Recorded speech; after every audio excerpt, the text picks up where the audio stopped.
Now, our trust, the religious part of the trust, comes under the mission-oriented church planting ministry. ಈಗ ನಮ್ಮ ಸೇವೆ ಇದು ನಮ್ಮ ಸೇವೆಗೆ ನೋಂದಣಿಯಾಗುತ್ತಿರುವಂತಹ ಸೇವೆ ಅದು ಒಂದು ಸಭೆಯನ್ನ ಸ್ಥಾಪಿಸುವಂತ ಒಂದು ಧ್ಯೇಯವನ್ನ ಇಟ್ಟುಕೊಂಡು ಒಂದು ದರ್ಶನವನ್ನು ಇಟ್ಟುಕೊಂಡು ಪ್ರಾರಂಭ ಮಾಡುವಂತ ಸೇವೆಯಾಗಿದೆ. Amen. Amen. So we can open branches in any part of the country. ನಾವು ದೇಶದ ಯಾವ ಭಾಗದಲ್ಲಿ ಆದರೂ ನಮ್ಮ ಸಭೆಯನ್ನ ಸ್ಥಾಪಿಸಬಹುದು. Amen. Amen.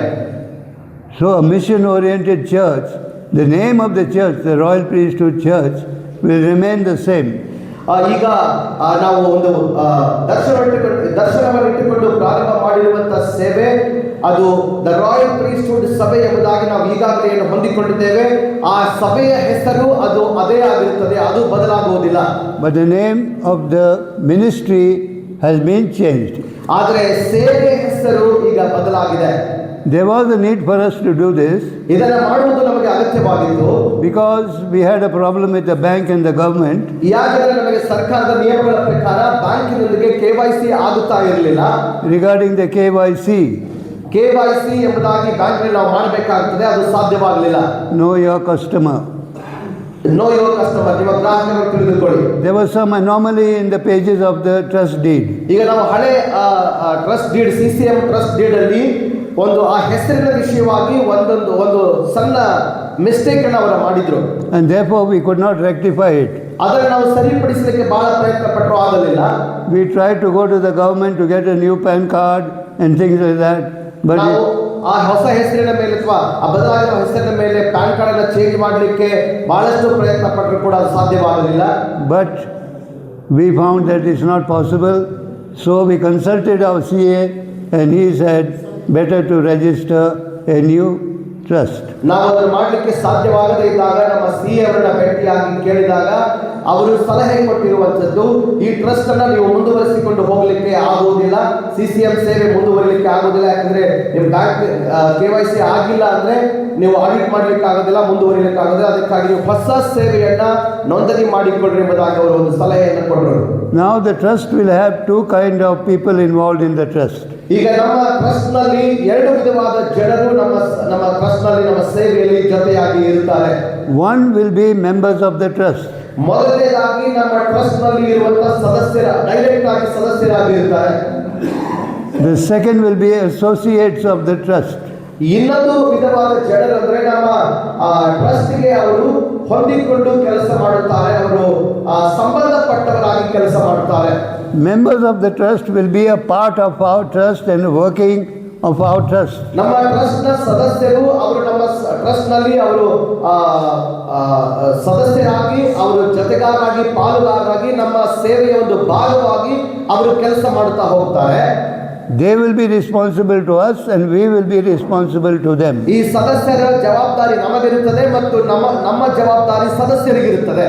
But the people or the churches only associated with us ಮತ್ತೆ ಜನರು ನಮ್ಮೊಟ್ಟಿಗೆ ಸಂಬಂಧಪಟ್ಟವರಾಗಿ ಕೆಲಸ ಮಾಡುವಂತ ಜನರು, ಅಸೋಸಿಯೇಟ್ ಆಗಿರುವಂತ ಜನರು will be like a fellowship relationship. ಅವರು ನಮ್ಮೊಟ್ಟಿಗೆ ಅನ್ಯೋನ್ಯತೆಯಲ್ಲಿ ಸಂಬಂಧವನ್ನು ಹೊಂದಿಕೊಂಡವರಾಗಿ ಸೇವೆ ಮಾಡುತ್ತಾರೆ. Where we can help one another in the ministry of the word. ಅದರಲ್ಲಿ ನಾವು ಒಬ್ಬರಿಗೊಬ್ಬರು ಸಹಾಯಕರಾಗಿ ದೇವರ ವಾಕ್ಯದ ಮೂಲಕವಾಗಿ ಸಹಕಾರಿಗಳಾಗಿ ಸೇವೆ ಮಾಡಲಿಕ್ಕೆ ಸಾಧ್ಯವಾಗುತ್ತದೆ.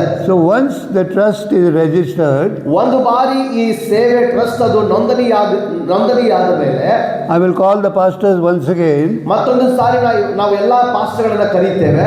And we will have a strategic meeting. ನಾವೊಂದು ಉತ್ತಮವಾದಂತಹ ಒಂದು ಮೀಟಿಂಗ್ ಅನ್ನು ಮಾಡಿಕೊಳ್ಳೋಣ. Wherein we will discuss the strategy.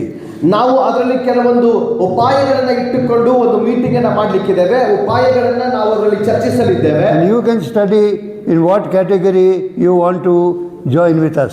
ನೀವು ಅದನ್ನ ನೋಡಿ, ನೀವು ಅದನ್ನ ಅಭ್ಯಾಸ ಮಾಡಿ ತಿಳಿದುಕೊಂಡ ಮೇಲೆ ಯಾವ ರೀತಿಯಾಗಿ ನೀವು ನಮ್ಮ ಜೊತೆಯಲ್ಲಿ ಇರುವುದಕ್ಕೆ ಇಷ್ಟಪಡುತ್ತೀರಿ ಎಂಬುದಾಗಿ ನೀವು ನಮಗೆ ತಿಳಿಸಬೇಕು.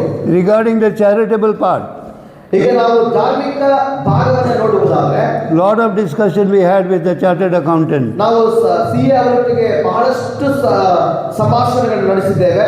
And then he was not in favor of including the charitable aspect in the trust. ಆದರೆ ನಮ್ಮ ಈ ಟ್ರಸ್ಟ್ ನಲ್ಲಿ ಚಾರಿಟೇಬಲ್ ಭಾಗವನ್ನು ನಾವು ಸೇರಿಸೋದು ಬೇಡ ಎಂಬುದಾಗಿ ಅವರು ಹೇಳ್ತಾ ಇದ್ರು. I put my point of view, uncle ಅವರು ನಮ್ಮ ಕಡೆಯಿಂದ ಏನು ಹೇಳಬೇಕು ಅದನ್ನ ಹೇಳಿದ್ರು, and he was listening to me. ಅವರು ಅದನ್ನ ಕೇಳಿಸಿಕೊಂಡ್ರು.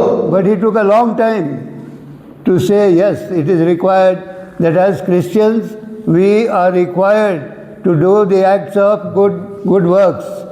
ಆದರೆ ಅವರು ಬಹಳಷ್ಟು ಸಮಯವನ್ನು ತೆಗೆದುಕೊಂಡು ನಂತರ ನಾವು ಅದನ್ನು ಎಸ್ ಎಂಬುದಾಗಿ ಹೇಳ್ತಾರೆ. ಅದನ್ನು ನಾವು ಕೆಲವೊಂದು ಚಾರಿಟೇಬಲ್ ಕಾರ್ಯಗಳನ್ನು ಮಾಡಬಹುದು, ಯಾಕಂದರೆ ಕ್ರೈಸ್ತರಾಗಿ ನಾವು ಅದನ್ನು ಮಾಡುವುದು ಅಗತ್ಯವಾಗಿದೆ ಎಂಬುದಾಗಿ ಅವರು ಒಪ್ಪಿಕೊಂಡರು. So this aspect of charity has to be accepted by this government. ಈ ಚಾರಿಟಿ ಎಂಬುದಾಗಿ ನಾವು ಹೇಳುವಾಗ ಈ ಭಾಗವನ್ನು ಅದು ಗವರ್ಮೆಂಟ್ ಇಂದ ನಮಗೆ ಅನುಮೋದನೆ ಸಿಗಬೇಕಾಗುತ್ತದೆ. The charitable function of the trust will come under the same name. ಈಗ ಈ ಚಾರಿಟೇಬಲ್ ಕಾರ್ಯಗಳು ಏನು ಬರುತ್ತದೋ ಅದೆಲ್ಲವೂ ಕೂಡ ಅದೇ ಒಂದು ಹೆಸರಿನ ಕೆಳಗಡೆನೆ ಕಾರ್ಯ ಮಾಡುವಂಥದ್ದಾಗಿದೆ. But it will have a proper name over it, and that name will be Jan Seva. ಅದಕ್ಕೆ ಈ ದ ಮೆಸೆಂಜರ್ ಸೇವೆಯ ಟ್ರಸ್ಟ್ ನ ಕೆಳಗಡೆ ನಾವು ಮಾಡುವಂತ ಚಾರಿಟಿ ಕಾರ್ಯಗಳು ಏನಿರುತ್ತದೆ, ಸಹಾಯದ ಕಾರ್ಯಗಳು ಏನಿರುತ್ತದೆ, ಅದಕ್ಕೆ ಒಂದು ಹೆಸರನ್ನು ಕೊಡಲಾಗುತ್ತದೆ. ಅದು ಜನ ಸೇವಾ ಎಂಬುದಾಗಿ.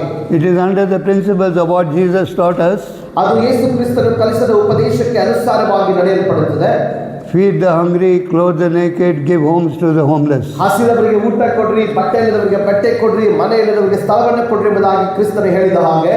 So there will be various headings for this charitable work. ಈ ರೀತಿಯಾಗಿ ನಾವು ಮಾಡುವಂತಹ ಚಾರಿಟೇಬಲ್ ಕೆಲಸಗಳಿಗೆ ಬಹಳಷ್ಟು ಹೆಡಿಂಗ್ ಗಳನ್ನು ನಾವು ಕೊಡ್ತಾ ಹೋಗುತ್ತೇವೆ. This is all about the trust that I want to speak to you now. ಇದು ಈ ಟ್ರಸ್ಟ್ ನ ವಿಷಯವಾಗಿ ನಾವು ನಿಮಗೆ ಹೇಳಿಕೊಳ್ಳಲಿಕ್ಕಿರುವಂತಹ ಸಂದೇಶವಾಗಿತ್ತು.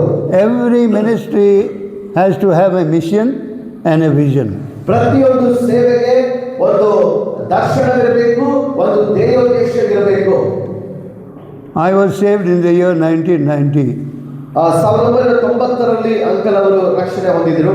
But from the year 1993-94, ಅದೇ 1993-94ರಿಂದ I started praying, worshipping and spending a long time with the Lord. ಬಹಳಷ್ಟು ಸಮಯವನ್ನು ದೇವರನ್ನ ಆರಾಧನೆ ಮಾಡೋದ್ರಲ್ಲಿ, ಪ್ರಾರ್ಥನೆ ಮಾಡೋದ್ರಲ್ಲಿ ಬಹಳಷ್ಟು ಸಮಯದಿಂದ ನಾನು ಕಳೀತಾ ಇದ್ದೆ. Basically most of the time when I was in Chikmagalur for almost 10 years. ಚಿಕ್ಕಮಗಳೂರಲ್ಲಿ ಒಂದು 10 ವರ್ಷ ಕೆಲಸ ಮಾಡುವಂತ ಸಮಯದಲ್ಲಿ ಅದು ಇನ್ನೂ ಹೆಚ್ಚಾಗಿ ಮಾಡ್ತಾ ಇದ್ರು. I could understand the meaning of worship. ಆವಾಗ ನಾನು ಆರಾಧನೆ ಅಂದರೆ ಏನೆಂಬುದಾಗಿ ಅದರ ಅರ್ಥವನ್ನು ಕಂಡುಕೊಳ್ಳುವುದಕ್ಕೆ ಪ್ರಾರಂಭ ಮಾಡಿದೆ. And because I was living alone, ನಾನು ಅಲ್ಲಿ ಒಬ್ಬನೇ ಜೀವಿಸ್ತಾ ಇರುವುದರಿಂದ I could spend a lot of time in worship and Bible study and prayer. ಮತ್ತು ಅಲ್ಲಿ ನಾನು ಒಬ್ಬನೇ ಇರುವುದರಿಂದ ಬಹಳಷ್ಟು ಸಮಯವನ್ನು ಆರಾಧನೆಯಲ್ಲಿ, ಸತ್ಯವೇದ ಅಧ್ಯಯನ ಮಾಡುವುದರಲ್ಲಿ ಮತ್ತು ಪ್ರಾರ್ಥನೆಯಲ್ಲಿ ಕಳೆಯುವುದಕ್ಕೆ ಸಾಧ್ಯವಾಗ್ತಾ ಇತ್ತು. It was in those days ಆ ದಿನಗಳಲ್ಲಿ that the mission was placed in my heart. ಆ ದೇವರ ಉದ್ದೇಶ ನನ್ನ ಹೃದಯದಲ್ಲಿ ದೇವರು ಕೊಡಲ್ಪಟ್ಟಿತು. Normally people think that a mission is something outside.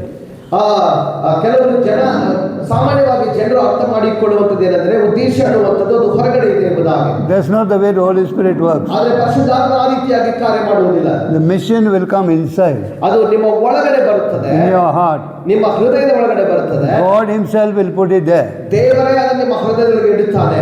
Depending on your relationship with God. ಅದು ನಿಮ್ಮ ದೇವರೊಟ್ಟಿಗೆ ಇರುವಂತ ನಿಮ್ಮ ಸಂಬಂಧದ ಮೇಲೆ ಅವಲಂಬಿತವಾಗಿದೆ. And my mission and the mission of our ministry is very simple. ನನ್ನ ಧ್ಯೇಯೋದ್ದೇಶ, ಸೇವೆಯ ಉದ್ದೇಶ ಮತ್ತು ನಮ್ಮ ಸೇವೆಯ ಉದ್ದೇಶ ಅದು ಬಹಳಷ್ಟು ಸುಲಭವಾದಂತದ್ದಾಗಿದೆ. It is a mission to worship, to fellowship, to discipleship. ನಮ್ಮ ಸೇವೆಯ ಧ್ಯೇಯೋದ್ದೇಶ ಅದು ದೇವರನ್ನ ಆರಾಧನೆ ಮಾಡುವಂಥದ್ದು, fellowship, ನಾವು ಅನ್ಯೋನ್ಯತೆಯಲ್ಲಿರುವಂಥದ್ದು, discipleship, ಮತ್ತು ಜನರನ್ನ ಶಿಷ್ಯರನ್ನಾಗಿ ಮಾಡುವಂಥದ್ದಾಗಿದೆ. Worship is service to the Lord our God. ಆರಾಧನೆ ಅನ್ನುವಂಥದ್ದು ದೇವರಿಗೆ ಮಾಡುವಂತಹ ಸೇವೆಯಾಗಿದೆ. Fellowship is with the Father and the Son and the church. ಅನ್ಯೋನ್ಯತೆ ಅನ್ನುವಂಥದ್ದು ತಂದೆಯಾದ ದೇವರು ಮಗನೊಂದಿಗೆ ಮತ್ತು ಸಭೆಯೊಂದಿಗೆ ಇರುವಂತಹ ಸಂಬಂಧ. The ministry to the Father and the Son and the church. ಸಭೆಯಲ್ಲಿ ಮಾಡುವಂತಹ ದೇವರ ತಂದೆಯಾದ ದೇವರು ಮತ್ತು ಮಗನು ಮಾಡುವಂತಹ ಸೇವೆ. Discipleship is service to the nations and the world. ಶಿಷ್ಯತ್ವ ಅನ್ನುವಂಥದ್ದು ಪ್ರಪಂಚಕ್ಕೆ ಅಥವಾ ದೇಶಕ್ಕೆ ನಾವು ಮಾಡುವಂತಹ ಸೇವೆಯಾಗಿದೆ. So our mission is complete in these three areas: the Father, the Son involving the Holy Spirit, the church, and the world. ನಮ್ಮ ಸೇವೆಯ ಧ್ಯೇಯೋದ್ದೇಶ ಅದು ತಂದೆಯಾದ ದೇವರು, ಮಗನ ಸಂಬಂಧ, ಅವರು ಸಭೆಯಲ್ಲಿ ಮಾಡುವಂತ ಸೇವೆ ಮತ್ತು ನಾವು ಅದರ ಮೂಲಕವಾಗಿ ನಾವು ಪ್ರಪಂಚಕ್ಕೆ ಮಾಡುವಂತ ಸೇವೆ ಇದೆಲ್ಲವನ್ನು ಒಳಗೊಂಡಿದೆ. So from this mission, I was praying about it. I said, Lord, about worshipping you, you must teach me about worshipping the Son and fellowshipping both of you and the church, and how I do the ministry to the world. I have to be taught by you. ಈ ಉದ್ದೇಶವನ್ನು ಇಟ್ಟುಕೊಂಡು ನಾನು ಪ್ರಾರ್ಥನೆ ಮಾಡ್ತಾ ಇದ್ದೆ, ತಂದೆಯಾದ ದೇವರೇ, ಮಗನ ಮುಖಾಂತರವಾಗಿ ನೀವು ಹೊಂದಿಕೊಂಡಂತ ಸಂಬಂಧ, ನಿಮ್ಮ ಸಂಬಂಧ, ಸಭೆಯಲ್ಲಿ ಮಾಡುವಂತ ಸೇವೆ, ಆ ಸೇವೆಯ ಮೂಲಕವಾಗಿ ನಾವು ಅದನ್ನು ಅರ್ಥ ಮಾಡಿಕೊಂಡು ಸಭೆಯಲ್ಲಿ ಮತ್ತು ಪ್ರಪಂಚಕ್ಕೆ ಮಾಡುವಂತ ಸೇವೆ, ಇದೆಲ್ಲವನ್ನ ಇಟ್ಟುಕೊಂಡು ನಾನು ದೇವರಿಗೆ ಪ್ರಾರ್ಥನೆ ಮಾಡ್ತಾ ಇದ್ದೆ. When I started praying like this, I got a lot of information regarding how to worship God, how to fellowship with Jesus and the church, and how to minister to the world. ಈ ರೀತಿಯಾಗಿ ನಾನು ಪ್ರಾರ್ಥನೆ ಮಾಡುವಾಗ ಯಾವ ರೀತಿಯಾಗಿ ದೇವರನ್ನು ಆರಾಧನೆ ಮಾಡಬೇಕು, ಯಾವ ರೀತಿಯಾಗಿ ಸಭೆಯಲ್ಲಿ ಸೇವೆ ಮಾಡಬೇಕು ಮತ್ತು ಆತನ ಅನ್ಯೋನ್ಯತೆಯನ್ನು ಹೊಂದಿಕೊಳ್ಳಬೇಕು ಮತ್ತು ಸಭೆಗೆ ಪ್ರಪಂಚಕ್ಕೆ ಯಾವ ರೀತಿಯಾಗಿ ಸೇವೆ ಮಾಡಬೇಕೆಂಬುದಾಗಿ ದೇವರು ನನಗೆ ಕಲಿಸಿಕೊಡುತ್ತಾ ಹೋದನು. So after getting this mission, I was asking the Lord, this ministry to the world, should I join some other church or what should I do? ಈ ಉದ್ದೇಶವನ್ನು ಹೊಂದಿಕೊಂಡ ನಂತರ ನಾನು ದೇವರಿಗೆ ಕೇಳುತ್ತೇನೆ, ಈ ಉದ್ದೇಶವನ್ನು ಇಟ್ಟುಕೊಂಡು ನಾನು ಯಾವುದಾದ್ರೂ ಸಂಸ್ಥೆ ಸೇರಿಕೊಂಡು ಸೇವೆ ಮಾಡಬೇಕಾ ಅಥವಾ ಯಾವ ರೀತಿ ಮಾಡಬೇಕೆಂಬುದಾಗಿ ದೇವರಿಗೆ ಕೇಳಿದಾಗ, So the Lord told me no. ಆದ್ರೆ ದೇವರು ಹೇಳ್ತಾನೆ, ಇಲ್ಲ, You yourself will plant the churches. ನೀನೇ ನಿನ್ನಷ್ಟಕ್ಕೆ ನೀನೇ ಕಾರ್ಯ ಮಾಡಿ ಸಭೆಗಳನ್ನ ಕಟ್ಟು ಎಂಬುದಾಗಿ ದೇವರು ಹೇಳಿದರು. Amen. Amen. So I was thinking about that, praying about it for many years. ಅದರ ವಿಷಯವಾಗಿ ನಾನು ಬಹಳಷ್ಟು ವರ್ಷಗಳಿಂದ ಪ್ರಾರ್ಥನೆ ಮಾಡುತ್ತಾ ಇದ್ದೆನು. And I was waiting for the proper leading by the Holy Spirit. ಅದರ ಮೂಲಕವಾಗಿ ಪರಿಶುದ್ಧಾತ್ಮನ ನಡೆಸುವಿಕೆಗೋಸ್ಕರವಾಗಿ ನಾನು ಕಾಯುತ್ತಾ ಇದ್ದೆನು. Then eventually, when I came out of Chikmagalur in the year 2007-8, we established our trust. ನಾವು 2007-8ರಲ್ಲಿ ಚಿಕ್ಕಮಗಳೂರಿಂದ ಬಂದಾಗ ಈ ಒಂದು ಟ್ರಸ್ಟ್ ಅನ್ನು ನಾವು ಸ್ಥಾಪನೆ ಮಾಡುತ್ತೇವೆ. I myself am a candidate of the power of the gospel. ನಾನು ದೇವರ ಸುವಾರ್ತೆಯ ಬಲವನ್ನು ಹೊಂದಿಕೊಂಡಂತ ಒಬ್ಬ ವ್ಯಕ್ತಿಯಾಗಿದ್ದೇನೆ. My salvation was in the year 1990. 1990ರಲ್ಲಿ ನಾನು ರಕ್ಷಣೆ ಹೊಂದಿದ್ದೇನೆ. When my own sister, she came to Belgaum. ಅವರ ಸ್ವಂತ ಸಹೋದರಿಯವರು ಬೆಲ್ಗಂಗೆ ಒಂದು ಕೂಟಕ್ಕಾಗಿ ಬಂದಿರ್ತಾರೆ. And she was an evangelist. ಅವರು ಒಬ್ಬ ಸುವಾರ್ತೆ ಸೇವೆ ಮಾಡುವಂತ ಸುವಾರ್ತಿಕರು. Her ministry was the name Restoration. Ministry name. ಅವರ ಸೇವೆಯ ಹೆಸರು ಅದು ರೆಸ್ಟೋರೇಷನ್ ಎಂಬುದಾಗಿ ಇತ್ತು. When I gave my life to Jesus in that crusade, ಆ ಒಂದು ಕೂಟದಲ್ಲಿ ನನ್ನ ಜೀವಿತವನ್ನ ನಾನು ಯೇಸು ಕ್ರಿಸ್ತನಿಗೆ ಸಮರ್ಪಣೆ ಮಾಡಿಕೊಟ್ಟಾಗ I experienced the power of the gospel. ಆ ಸುವಾರ್ತೆಯ ಬಲ ಏನು ಎಂಬುದನ್ನು ನಾನು ಅನುಭವಿಸಿದೆ. Everything changed in my life. ನನ್ನ ಜೀವನದಲ್ಲಿ ಎಲ್ಲವೂ ಬದಲಾಯಿತು. And I changed everything concerning my life. ನನ್ನ ಜೀವನಕ್ಕೆ ಸಂಬಂಧಪಟ್ಟಿರುವಂಥದ್ದು ಎಲ್ಲವನ್ನೂ ಬದಲಾಯಿಸಿದೆ. Till today, I have not gone back to the world. ಇವತ್ತಿನವರೆಗೂ ನಾನು ತಿರುಗಿ ಲೋಕದ ಕಡೆಗೆ ಹೋಗಲಿಲ್ಲ.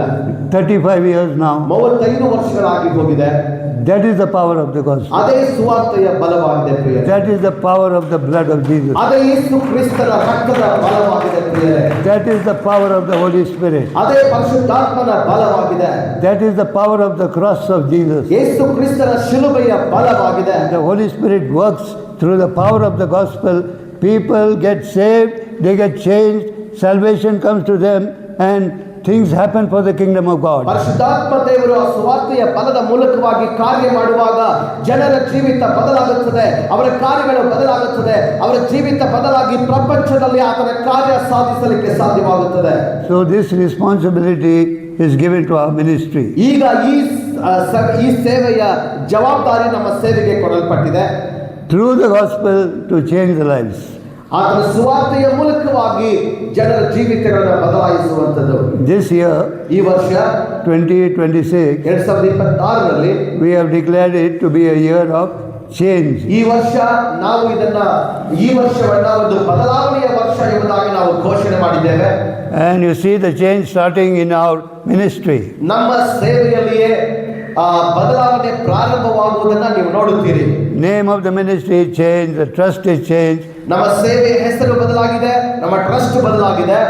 And if you believe in the Lord for certain changes in your life, ನಿಮ್ಮ ಜೀವನದಲ್ಲಿ ಕೆಲವೊಂದು ಬದಲಾವಣೆಗಳಾಗಬೇಕು ಎಂಬುದಾಗಿ ನೀವು ದೇವರನ್ನ ನಂಬುವುದಾದರೆ, you want things to change in your life, in your family, ನಿಮ್ಮ ಕುಟುಂಬದಲ್ಲಿ ನಿಮ್ಮ ಜೀವನದಲ್ಲಿ ಕೆಲವೊಂದು ಸಂಗತಿಗಳು ಬದಲಾಗಬೇಕೆಂಬುದಾಗಿ ಬಯಸುವುದಾದರೆ, you want things to improve in your family, in the conditions of your life, ನಿಮ್ಮ ಜೀವನದ ಸಂದರ್ಭಗಳಲ್ಲಿ ನಿಮ್ಮ ಕುಟುಂಬಗಳಲ್ಲಿ ಕೆಲವೊಂದು ಸಂಗತಿಗಳು ಬದಲಾಗಬೇಕು ಎಂಬುದಾಗಿ ನೀವು ಬಯಸುವುದಾದರೆ, this is the time.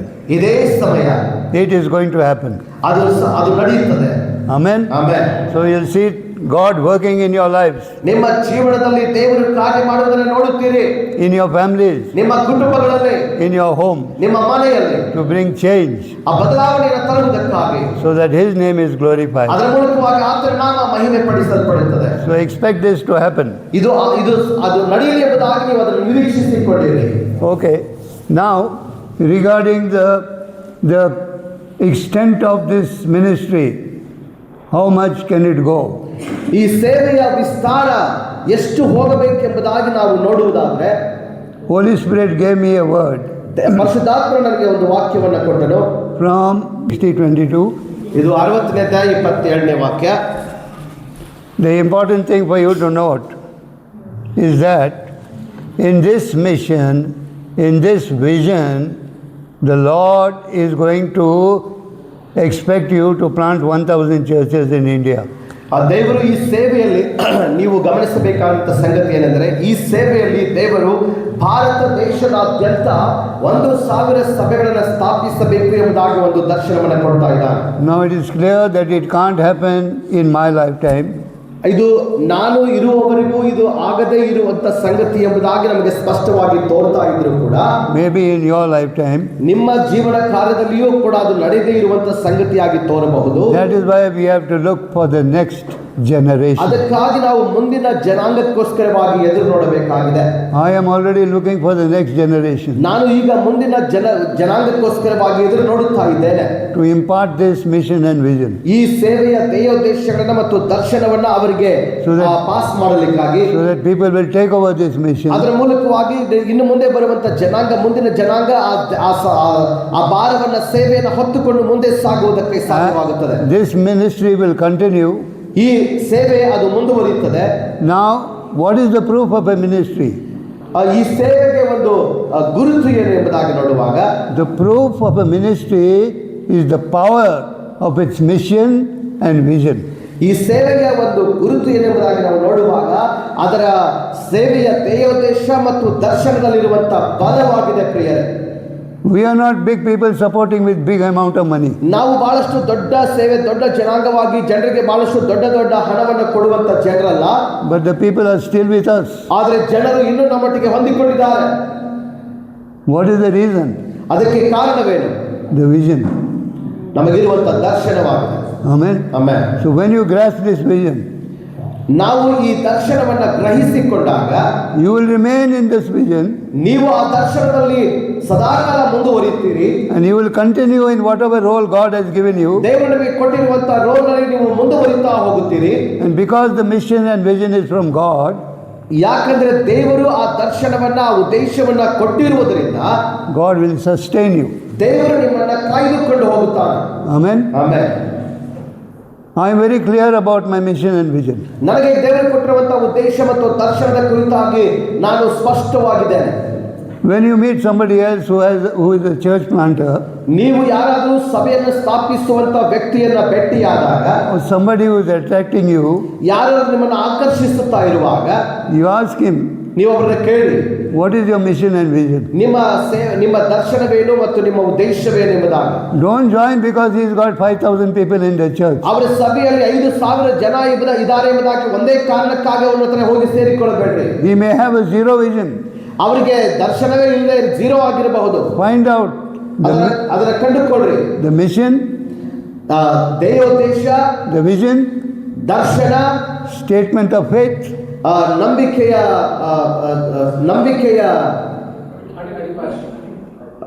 Statement, ಹೇಳಿಕೆ, ನಂಬಿಕೆಯ ಒಂದು ಹೇಳಿಕೆ, statement of purpose. ಅವರಿಗೆ ಕೊಡಲ್ಪಟ್ಟಿರುವಂತಹ ಉದ್ದೇಶದ ಹೇಳಿಕೆ these 4 things. ಈ 4 ಕಾರ್ಯಗಳು. In our ministry, ನಮ್ಮ ಸೇವೆಯಲ್ಲಿ we will develop all these 4 things ಈ 4 ಕಾರ್ಯಗಳನ್ನು ನಾವು ಅಭಿವೃದ್ಧಿಪಡಿಸುತ್ತೇವೆ in the coming days. ಮುಂದಿನ ದಿನಗಳಲ್ಲಿ After this registration of this trust, ಈ ನಮ್ಮ ಟ್ರಸ್ಟ್ ನೋಂದಣಿ ಆದ ಮೇಲೆ we'll have a meeting only with the pastors. ನಾವು ನಂತರ ಆಗ ಕೇವಲ ಪಾಸ್ಟರ್ಗಳ ಜೊತೆಯಲ್ಲಿ ಒಂದು ಮೀಟಿಂಗ್ ಅನ್ನು ಮಾಡುತ್ತೇವೆ. We'll have that in our office. ನಮ್ಮ ಆಫೀಸಲ್ಲಿ ಅದನ್ನು ಮಾಡುತ್ತೇವೆ. And we will discuss our strategy. ನಾವು ಅಲ್ಲಿ ನಮ್ಮ ಉಪಾಯಗಳನ್ನ ಚರ್ಚೆ ಮಾಡಲಿಕ್ಕಿದ್ದೇವೆ. How to pray, ಯಾವ ರೀತಿಯಾಗಿ ಪ್ರಾರ್ಥಿಸಬೇಕು, how to minister, ಯಾವ ರೀತಿಯಾಗಿ ಸೇವೆ ಮಾಡಬೇಕು, how to encourage the church, ಯಾವ ರೀತಿಯಾಗಿ ಸಭೆಯನ್ನು ನಾವು ಪ್ರೋತ್ಸಾಹಗೊಳಿಸಬೇಕು, what is the doctrine of the church, ಸಭೆಗೆ ಕೊಡಲ್ಪಟ್ಟಿರುವಂತಹ ಉಪದೇಶವೇನು, what is the strategy to plant churches. ಸಭೆಗಳನ್ನು ಸ್ಥಾಪಿಸುವುದಕ್ಕಾಗಿ ಯಾವ ಯಾವ ಉಪಾಯಗಳನ್ನು ನಾವು ಮಾಡಬೇಕಾಗುತ್ತದೆ. Amen. Amen. Nowadays, you know, it is like this that, oh, my uncle is living there 300 kilometers, I'll start a church there. ಅಲ್ಲಿ ಎಲ್ಲೋ 300 kilometre ದೂರದಲ್ಲಿ ನಮ್ಮ ಒಬ್ಬರು ಅಂಕಲ್ ಇದ್ದಾರೆ, ಅವ್ರ ಊರಲ್ಲಿ ನಾನು ಸಭೆಯನ್ನು ಕಟ್ತೇನೆ. There's somebody living in this place, another 100 kilometers here, he is also wanting to be a believer. I'll go there and start a church there. ಇಲ್ಲಿ ಯಾರೋ ಒಬ್ರು ನಮ್ಮ ಸಂಬಂಧಿಕರಿದ್ದಾರೆ, ಒಂದು 100 ಕಿಲೋಮೀಟರ್ ಆಗುತ್ತೆ ಇಲ್ಲಿಂದ, ಅಲ್ಲಿ ಒಬ್ರು ಬಿಲಿವರ್ ಇದ್ದಾರೆ, ಅಲ್ಲಿ ಅವರಿಗೆ ನಾನು ಹೋಗಿ ಅವ್ರನ್ನ ಹಿಡಿದುಕೊಂಡು ಅಲ್ಲಿ ಒಂದು ಸಭೆಯನ್ನು ಕಟ್ತೇನೆ. That is not how the apostolic ministry works. ಆ ರೀತಿಯಾಗಿ ಅಪೊಸ್ತಲರ ಸೇವೆಯ ಕಾರ್ಯಗಳು ನಡೆಯುವುದಿಲ್ಲ. Under the direction of Jesus Christ, ಯೇಸು ಕ್ರಿಸ್ತನ ಮಾರ್ಗದರ್ಶನದ ಕೆಳಗಡೆ go and make disciples, ನೀವು ಹೋಗಿ ಜನರನ್ನ ಶಿಷ್ಯರನ್ನಾಗಿ ಮಾಡ್ರಿ, teaching them all things I have commanded you. ನಾನು ನಿಮಗೆ ಆಜ್ಞಾಪಿಸಿದ ಎಲ್ಲಾ ಸಂಗತಿಗಳನ್ನು ಅವರಿಗೆ ಕಲಿಸಿಕೊಡ್ರಿ. Jerusalem, ಈ ಯೆರೂಸಲೇಮಿನಲ್ಲಿಯೂ, Judea, ಯೂದಾಯದಲ್ಲಿಯೂ, Samaria, ಸಮಾರ್ಯದಲ್ಲಿಯೂ, then the world, rest of the world. ಮತ್ತು ಪ್ರಪಂಚದ ಎಲ್ಲಾ ಕಡೆಗಳಲ್ಲಿಯೂ.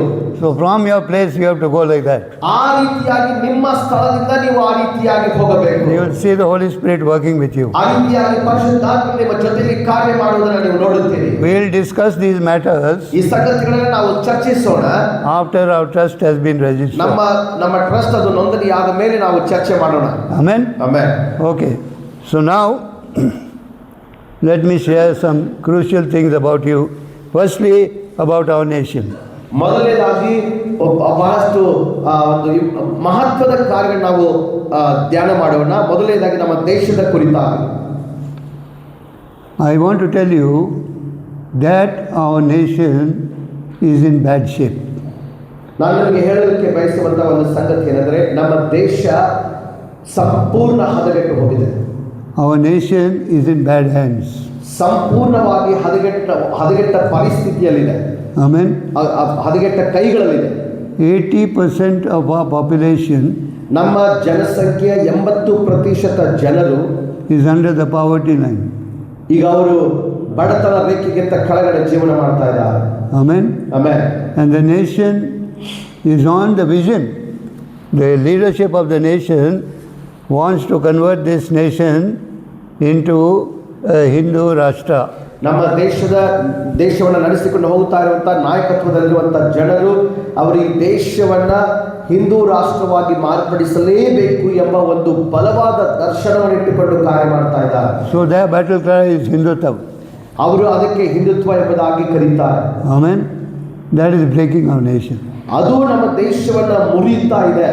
Some churches have been praying, and they have been praying properly according to the strategy, and they are binding and breaking this ideology which has come into our nation. ಕೆಲವೊಂದು ಸಭೆಗಳು ಬಹಳ ನಿರಂತರವಾಗಿ ಈ ಸಂಗತಿಗಳು ಮುರಿಯಲ್ಪಡಬೇಕು ಎಂಬುದಾಗಿ ಬಲವಾಗಿ ಅವರು ಪ್ರಾರ್ಥನೆ ಮಾಡುತ್ತಾ ಹೋಗುತ್ತಾ ಇದ್ದಾರೆ.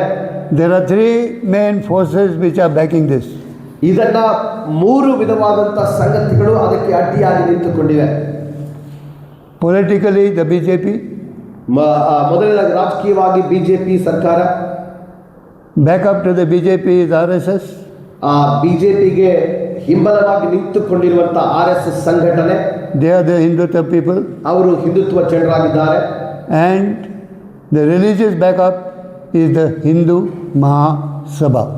ಅವರಿಗೆ ಧಾರ್ಮಿಕವಾಗಿ ಬೆನ್ನೆಲುಬಾಗಿ ನಿಂತುಕೊಂಡಿರುವಂಥದ್ದು ಹಿಂದೂ ಮಹಾಸಭಾ ಎಂಬ ಸಂಘಟನೆ. In the power of the church ಈ ಸಭೆಯ ಬಲದಲ್ಲಿ if you look carefully, ನೀವು ಅದನ್ನು ಸ್ಪಷ್ಟವಾಗಿ ನೋಡುವುದಾದರೆ these three are now breaking.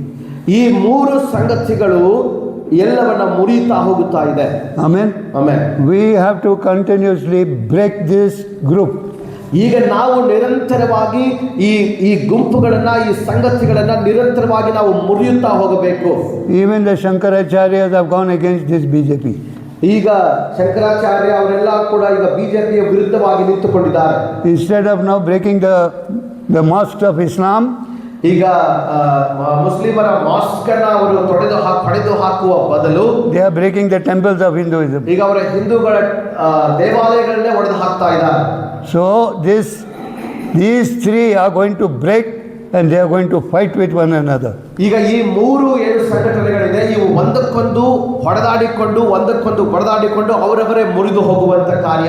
I am sharing you this ಇದನ್ನು ನಾನು ಹೇಳ್ತಾ ಇದ್ದೆ ನಿಮಗೆ, so that you and your church can pray ಅದರ ಮೂಲಕವಾಗಿ ನೀವು ನಿಮ್ಮ ಸಭೆಗಳು ಪ್ರಾರ್ಥನೆ ಮಾಡಬೇಕು and cause these three to be divided ಈ ಮೂರು ಅದು ಬೇರ್ಪಡಿಸಲ್ಪಡಬೇಕೆಂಬುದಾಗಿ ಸಾಧ್ಯವಾಗಬೇಕು and broken ಅದು ಮುರಿಯಲ್ಪಡಬೇಕು and scattered in this land. ಮತ್ತು ಅದು ಚದರಿ ಹೋಗಬೇಕು ಈ ದೇಶದಲ್ಲಿ.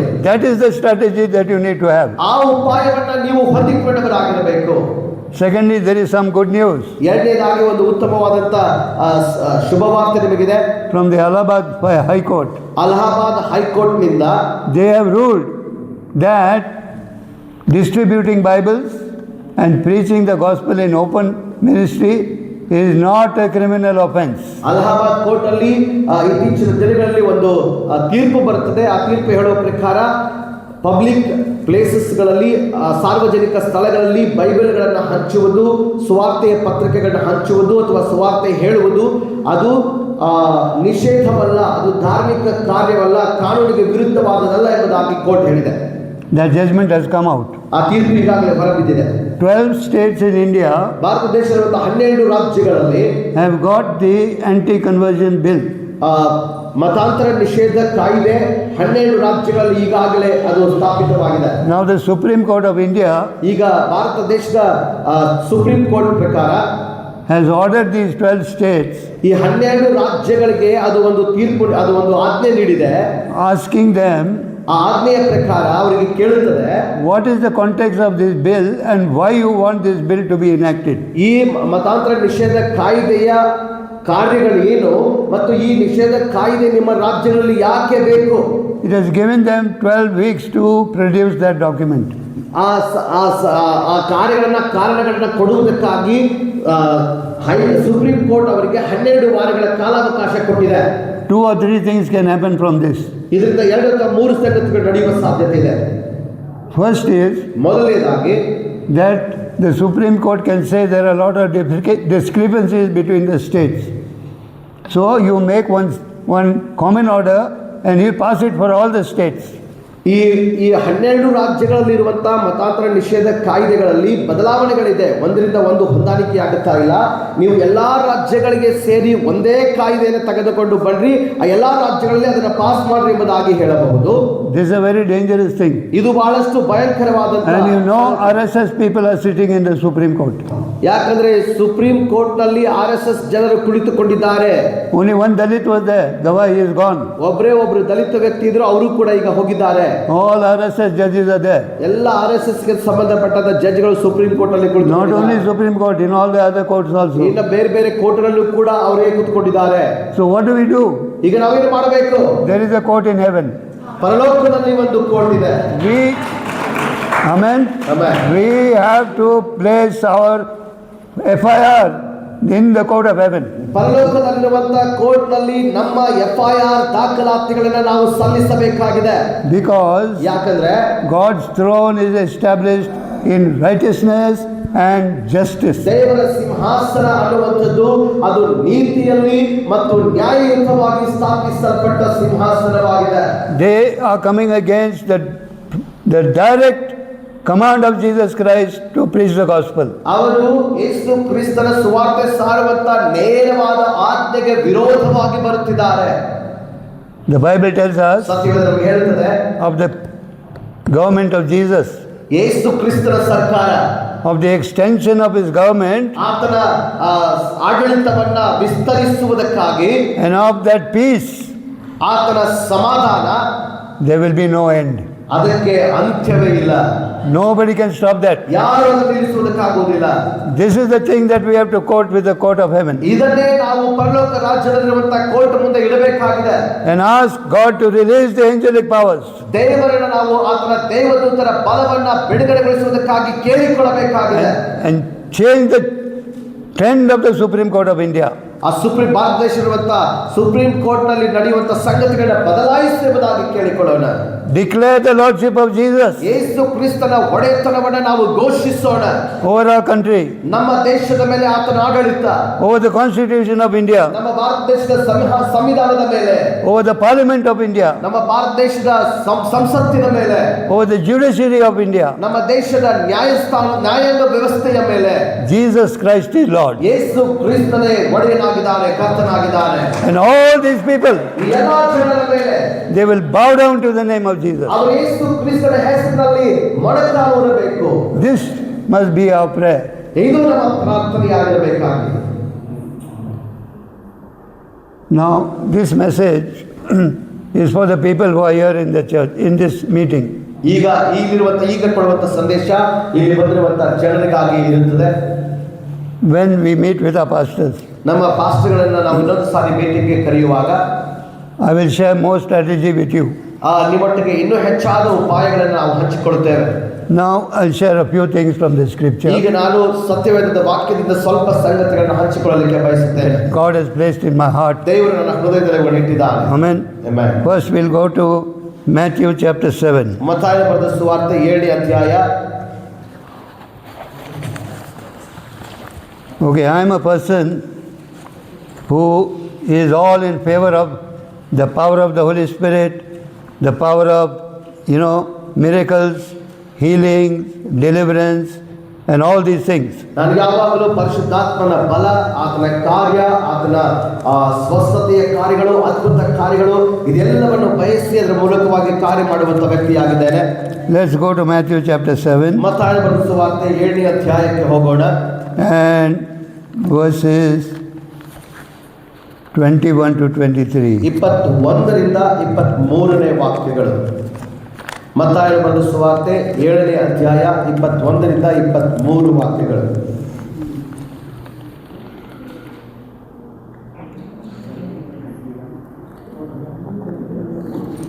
ನನ್ನನ್ನು ಸ್ವಾಮಿ ಸ್ವಾಮಿ ಅನ್ನುವವರೆಲ್ಲರೂ ಪರಲೋಕ ರಾಜ್ಯದಲ್ಲಿ ಸೇರುವರೆಂದು ನೆನೆಸಬೇಡಿರಿ. ಪರಲೋಕದಲ್ಲಿರುವ ನನ್ನ ತಂದೆಯ ಚಿತ್ತದಂತೆ ನಡೆಯುವವನೇ ಪರಲೋಕ ರಾಜ್ಯಕ್ಕೆ ಸೇರುವನು. ಸ್ವಾಮಿ ಸ್ವಾಮಿ, ನಿನ್ನ ಹೆಸರಿನ ಮೇಲೆ ನಾವು ಬೋಧನೆ ಹೇಳಲಿಲ್ಲವೇ? ನಿನ್ನ ಹೆಸರಿನ ಮೇಲೆ ದಿಬ್ಬಗಳನ್ನು ಬಿಡಿಸಲಿಲ್ಲವೇ? ನಿನ್ನ ಹೆಸರಿನ ಮೇಲೆ ಅನೇಕ ಕಾರ್ಯಗಳನ್ನು ಮಾಡಲಿಲ್ಲವೇ ಎಂದು ಆ ದಿನದಲ್ಲಿ ಎಷ್ಟೋ ಜನರು ನನಗೆ ಹೇಳುವರು. ಆಗ ನಾನು ಅವರಿಗೆ, ನಾನೆಂದೂ ನಿಮ್ಮ ಗುರುತು ಕಾಣೆನು. ಧರ್ಮವನ್ನು ಮೀರಿ ನಡೆಯುವವರೇ ನನ್ನಿಂದ ತೊಲಗಿ ಹೋಗಿರಿ ಎಂದು ಎಲ್ಲರ ಮುಂದೆ ಹೇಳಿಬಿಡುವೆನು. You say, Lord, Lord, you remember I healed so many people, I cast out demons. ನೀವು ಹೇಳ್ಬೋದು, ಸ್ವಾಮಿ ನಿನ್ನ ಹೆಸರಿನ ಮೇಲೆ ನಾನು ಬೋಧನೆ ಹೇಳಿದ್ದೇನೆ, ಎಷ್ಟೋ ಜನರನ್ನ ದೆವ್ವಗಳಿಂದ ಬಿಡಿಸಿದ್ದೇನೆ. Jesus is saying, who are you? ಯೇಸು ಸ್ವಾಮಿ ಹೇಳ್ತಾ ಇದ್ದಾನೆ, ನೀನು ಯಾರಪ್ಪ? I never knew you. ನೀನು ಯಾರು ಅಂತ ನನಗೆ ಎಂದೂ ಗೊತ್ತೇ ಇಲ್ಲ. Depart from me. ನನ್ನಿಂದ ತೊಲಗಿ ಹೋಗು. So, you can use the name of Jesus. ನೀವು ಯೇಸುವಿನ ಹೆಸರನ್ನು ಉಪಯೋಗಿಸಬಹುದು. It is all powerful. ಅದಷ್ಟು ಬಲವಾಗುತ್ತಾರೆ. And you can do miracles in His name. ಆತನ ಹೆಸರಿನಲ್ಲಿ ನೀವು ಅದ್ಭುತ ಕಾರ್ಯಗಳನ್ನು ಮಾಡಬಹುದು. But listen what He says. ಆದರೆ ಆತನ ಏನು ಹೇಳ್ತಾ ಇದ್ದಾನೆ ಕೇಳಿ. That doesn't qualify you to enter the kingdom of heaven. ಆ ಮಾಡುವಂತ ಅದ್ಭುತ ಕಾರ್ಯಗಳು ನೀವು ಪರಲೋಕ ರಾಜ್ಯದಲ್ಲಿ ಸೇರುವುದಕ್ಕೆ ನಿಮ್ಮನ್ನು ಅರ್ಹಗೊಳಿಸುವುದಿಲ್ಲ. Your relationship with Jesus is more important. ಯೇಸು ಕ್ರಿಸ್ತನೊಟ್ಟಿಗಿರುವಂತ ನಿಮ್ಮ ಸಂಬಂಧ ಬಹಳ ಮಹತ್ವದ್ದಾಗಿದೆ. He has to do the miracles here. ಆತನು ಇಲ್ಲಿ ಅದ್ಭುತ ಕಾರ್ಯಗಳನ್ನು ಮಾಡಬೇಕು. Your connection and your union with Jesus is what is important. ನೀವು ಆತನೊಟ್ಟಿಗಿರುವಂತ ಸಂಬಂಧ, ಹೊಂದಾಣಿಕೆ ಅದು ಬಹಳ ಪ್ರಾಮುಖ್ಯವಾದದ್ದಾಗಿದೆ. That is the fellowship with Jesus Christ. ಅದು ಯೇಸು ಕ್ರಿಸ್ತನೊಟ್ಟಿಗಿರುವಂತ ಅನ್ಯೋನ್ಯತೆಯ ಸಂಬಂಧ, which is a part of our mission. ಅದು ನಮ್ಮ ಸೇವೆಯ ದೇಯೋದ್ದೇಶದ ಒಂದು ಭಾಗವಾಗಿದೆ. So don't depend on miracles only. ಅದಕ್ಕಾಗಿ ಮಹತ್ ಕಾರ್ಯಗಳು ಅದ್ಭುತ ಕಾರ್ಯಗಳ ಮೇಲೆ ಮಾತ್ರ ಅವಲಂಬಿತರಾಗಿ ಇರಬೇಡ್ರಿ. The church must operate in all the power of the Holy Spirit. ಸಭೆ ಅನ್ನುವಂಥದ್ದು ಪರಿಶುದ್ಧಾತ್ಮನ ಎಲ್ಲಾ ಬಲವನ್ನು ಹೊಂದಿಕೊಂಡು ಕಾರ್ಯ ಮಾಡುವಂಥದ್ದಾಗಿರಬೇಕು. But provided the glory goes to Jesus. ಆದರೆ ಅದೆಲ್ಲಾ ಮಹಿಮೆ ಯೇಸುವಿಗೆ ಮಾತ್ರ ಸಲ್ಲಿಸಲ್ಪಡಬೇಕು. Amen. Amen. One of the commands, most important command of Jesus before he went to the cross, ಯೇಸು ಕ್ರಿಸ್ತನು ಶಿಲುಬೆಗೆ ಹೋಗುವುದಕ್ಕಿಂತ ಮುಂಚೆ ಆತನು ಕೊಟ್ಟ ಆಜ್ಞೆಗಳಲ್ಲಿ ಒಂದು ಪ್ರಾಮುಖ್ಯವಾದಂತಹ ಆಜ್ಞೆ ಈ ರೀತಿಯಾಗಿದೆ. he instituted the new covenant ಆತನು ಒಂದು ಹೊಸ ಒಡಂಬಡಿಕೆಯನ್ನು ಸ್ಥಾಪಿಸಿದನು. on the bread and the cup. ಆತನು ರೊಟ್ಟಿ ಮತ್ತು ದ್ರಾಕ್ಷಾರಸದ ಪಾತ್ರೆ. Before that, ಅದಕ್ಕಿಂತ ಮೊದಲು he did something. ಆತನು ಒಂದು ಕಾರ್ಯವನ್ನು ಮಾಡ್ತಾನೆ. The Bible says ಸತ್ಯವೇದ ಹೇಳುತ್ತದೆ, all things were given into his hands, ಆತನ ಕೈಗಳಲ್ಲಿ ಎಲ್ಲವೂ ಕೊಡಲ್ಪಟ್ಟಿತ್ತು. and with those hands ಮತ್ತು ಆ ಕೈಗಳಿಂದ he washed the feet of the disciples. ಆತನು ತನ್ನ ಶಿಷ್ಯರ ಕಾಲುಗಳನ್ನು ತೊಳೆದನು. That is the power of service. ಅದು ಬಲವಾದಂತಹ ಸೇವೆಯಾಗಿದೆ. And what did he tell him? ಆದ್ರೆ ಆಗ ಆತನು ಏನು ಹೇಳ್ತಾನೆ? You call me Lord ನೀವು ನನ್ನ ಗುರುವೇ ಕರ್ತನೆಂಬುದಾಗಿ ಕರೀತೀರಿ, and Master. ಗುರುವೇ ಎಂಬುದಾಗಿ ಕರೀತೀರಿ. So I am that. ನಾನು ಹಾಗೆ ಆತನೇ ಆಗಿದ್ದೇನೆ. But just as I washed your feet ಆದರೆ ನಾನು ಯಾವ ರೀತಿಯಾಗಿ ನಿಮ್ಮ ಕಾಲುಗಳನ್ನು ತೊಳೆದಿದ್ದೇನೋ, as your Lord and Master, ನಿಮ್ಮ ಗುರುವಾಗಿ ನಿಮ್ಮ ಕರ್ತನಾಗಿ ಕಾಲನ್ನು ತೊಳೆದಿರುವಂತೆಯೇ you also need to wash one another's feet. ನೀವು ಕೂಡ ಒಬ್ಬರಿಗೊಬ್ಬರು ನಿಮ್ಮ ಕಾಲುಗಳನ್ನು ತೊಳೆಯುವಂತವರಾಗಿರಬೇಕು. The dispensation in the church, the attitude in the church must be total humility. ಸಭೆಯಲ್ಲಿರುವಂತಹ ಒಂದು ವರ್ತನೆ, ಸಭೆಯಲ್ಲಿರುವಂತಹ ಒಂದು ನಡವಳಿಕೆ, ಅದು ಸಂಪೂರ್ಣವಾಗಿ ತಗ್ಗಿಸಿಕೊಂಡು ವಿನಮ್ರತೆಯಿಂದ ನಡೆದುಕೊಳ್ಳುವಂತ ಸಂಗತಿಯಾಗಿದೆ. Second command, ಎರಡನೆಯ ಆಜ್ಞೆ, love one another ಒಬ್ಬರನ್ನೊಬ್ಬರು ಪ್ರೀತಿಸಿರಿ as I have loved you. ನಾನು ನಿಮ್ಮನ್ನ ಪ್ರೀತಿಸಿದಂತೆಯೇ. Greater love no one has than to give his life for his friends.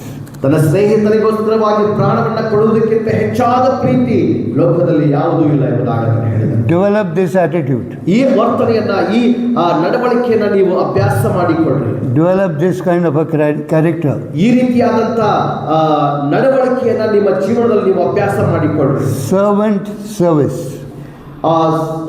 ದಾಸನ ಸೇವೆ. Amen. Amen. And teach it to your church.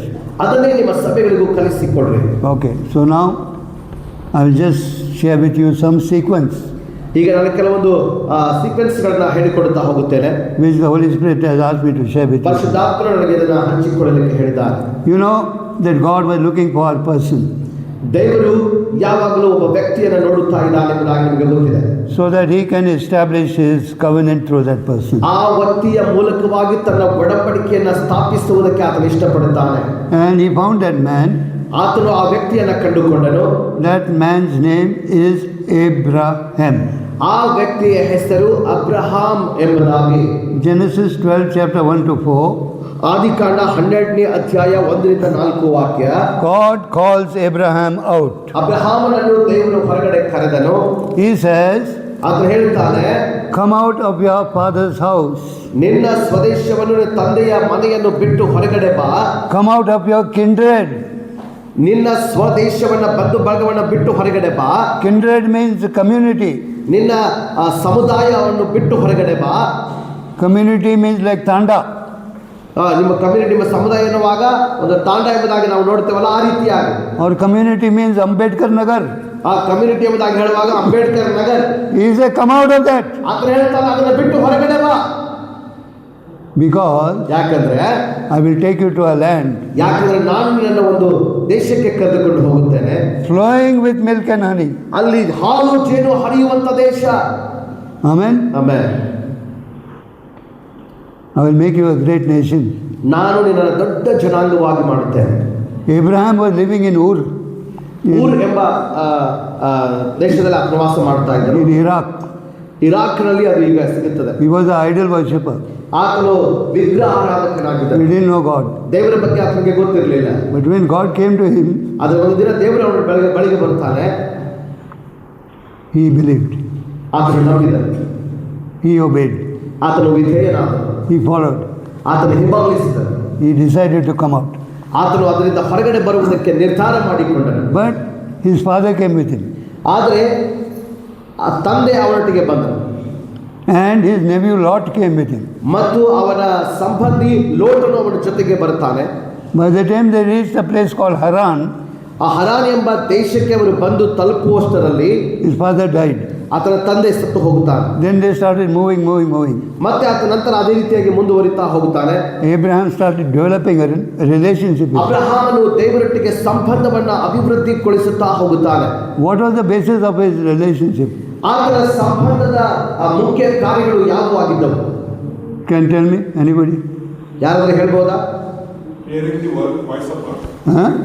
Hearing the voice of God. Hearing the voice of God. Yeah, correct. But I'll tell you, altar. ಅದು ಯಜ್ಞವೇದಿಯಾಗಿದೆ. He was ಯಜ್ಞವೇದಿಯ ಸ್ಥಾಪನೆಯಾಗಿದೆ. he was a man of altar. ಆತನು ಯಜ್ಞವೇದಿ ಸ್ಥಾಪಿಸುವಂತಹ ವ್ಯಕ್ತಿಯಾಗಿದ್ದನು. And you know the final altar which he made.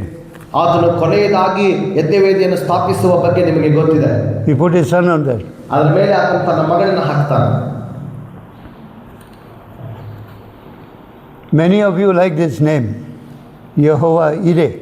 ಬಹಳಷ್ಟು ಜನ ನೀವು ಈ ಹೆಸರನ್ನ ಬಹಳ ಇಷ್ಟಪಟ್ಟು ಹೇಳ್ತೀರಿ, ಯೆಹೋವ ಈರೆ ಎಂಬುದಾಗಿ. You know where that name came from? ಆ ಹೆಸರು ಎಲ್ಲಿಂದ ಬಂತು ನಿಮಗೆ ಗೊತ್ತಾ? I'll tell you. When Isaac was on the altar, ಆ ಯಜ್ಞವೇದಿಯ ಮೇಲೆ ಇಸಾಕನನ್ನು ಕಟ್ಟಿ ಮಲಗಿಸಿದಾಗ Abraham took the knife to kill him. ಆತನು ಕತ್ತಿಯನ್ನು ಎತ್ತಿ ಇನ್ನೇನು ಇಸಾಕನನ್ನು ಕೊಲ್ಲಬೇಕು ಅನ್ನುವಷ್ಟರಲ್ಲಿ All this time God was watching him. ಇದೆಲ್ಲ ಸಂದರ್ಭಗಳಲ್ಲಿ ದೇವರು ಅವನನ್ನು ನೋಡುತ್ತಾ ಇದ್ದರು. God had told him, ದೇವರು ಆತನಿಗೆ ಹೇಳಿದ್ದಾನೆ, Abraham, ಅಬ್ರಹಾಮನೇ, take your son, ನಿನ್ನ ಮಗನನ್ನು ತೆಗೆದುಕೋ, your only son, ನಿನ್ನ ಒಬ್ಬನೇ ಮಗನನ್ನು ಕರೆದುಕೋ, the son whom you love, ನೀನು ಪ್ರೀತಿಸುವ ಮಗ, and I'll show you a place ನಾನು ನಿನಗೆ ಒಂದು ಸ್ಥಳವನ್ನು ತೋರಿಸುತ್ತೇನೆ, to sacrifice him. ಅಲ್ಲಿ ಹೋಗಿ ಆ ಮಗನನ್ನ ಬಲಿ ಕೊಡಬೇಕೆಂಬುದು. What did Abraham do? ಅಬ್ರಹಾಮನೇನು ಮಾಡಿದನು? He didn't go to his wife and say, oh Sarah, God has told me to take Isaac and sacrifice. ಅಲ್ಲಿ ಹೋಗಿ ಹೆಂಡತಿ ಹತ್ರ ಹೋಗಿ ಸಾರ ದೇವರು ಇಸಾಕನನ್ನು ತೆಗೆದುಕೊಂಡು ಹೋಗಿ ಅಲ್ಲಿ ಆ ಬೆಟ್ಟದ ಮೇಲೆ ಹೋಗಿ ಬಲಿ ಕೊಡುವುದಾಗಿ ಹೇಳ್ತಾ ಇದ್ದಾನೆ. He is 16 years old. ಅವನು ಈಗ 16 ವರ್ಷದ ಹುಡುಗ. He didn't say that. ಆ ರೀತಿಯಾಗಿ ಹೇಳಲಿಲ್ಲ. He didn't say, let me fast and pray for 3 days. ಆತನು ಇಲ್ಲ ದೇವರೇ 1 ನಿಮಿಷ 3 ದಿನ ನಾನು ಉಪವಾಸ ಪ್ರಾರ್ಥನೆ ಮಾಡ್ತೀನಿ ಇರು ಎಂಬುದಾಗಿ ಹೇಳಲಿಲ್ಲ. So that I can make sure that God has only told me this. ಅದರ ಮೂಲಕವಾಗಿ ದೇವರೇ ನನಗೆ ಇದನ್ನು ಹೇಳಿದ್ದಾನೆ ಎಂಬುದಾಗಿ ನನಗೆ ಪಕ್ಕಾ ಗೊತ್ತಾಗುತ್ತದೆ ಎಂಬುದಾಗಿ ಹೇಳಿ. He knew the voice of God. ಯಾಕೆಂದ್ರೆ ಅವನಿಗೆ ದೇವರ ಸ್ವರ ಗೊತ್ತಿತ್ತು. Early in the morning, ಬೆಳಗಿನ ಜಾವದಲ್ಲಿ he took his donkey, ಆತನ ಕತ್ತೆಯನ್ನು ತೆಗೆದುಕೊಂಡನು, one servant, ಒಬ್ಬ ಕೆಲಸಗಾರ ತೆಗೆದುಕೊಂಡನು, and his son Isaac, ಮತ್ತು ತನ್ನ ಮಗನನ್ನು ಕರೆದುಕೊಂಡನು, a knife, ಒಂದು ಕತ್ತಿಯನ್ನು ತೆಗೆದುಕೊಂಡನು, and wood. ಆ ಕತ್ತೆಯ ಮೇಲೆ ಆತನು ಕಟ್ಟಿಗೆಗಳನ್ನು ಕೂಡಿಸಿಕೊಂಡನು, and fire. ಮತ್ತು ಬೆಂಕಿಯನ್ನು ತೆಗೆದುಕೊಂಡನು. He knew how to make an altar. Altar ಯಜ್ಞವೇದಿ ಹೇಗೆ ಸ್ಥಾಪಿಸಬೇಕೆಂಬುದಾಗಿ ಆತನಿಗೆ ಗೊತ್ತಿತ್ತು. He was a man of altar. ಅದು ಆತನು ಯಜ್ಞವೇದಿಯ ವ್ಯಕ್ತಿಯಾಗಿದ್ದಾನೆ.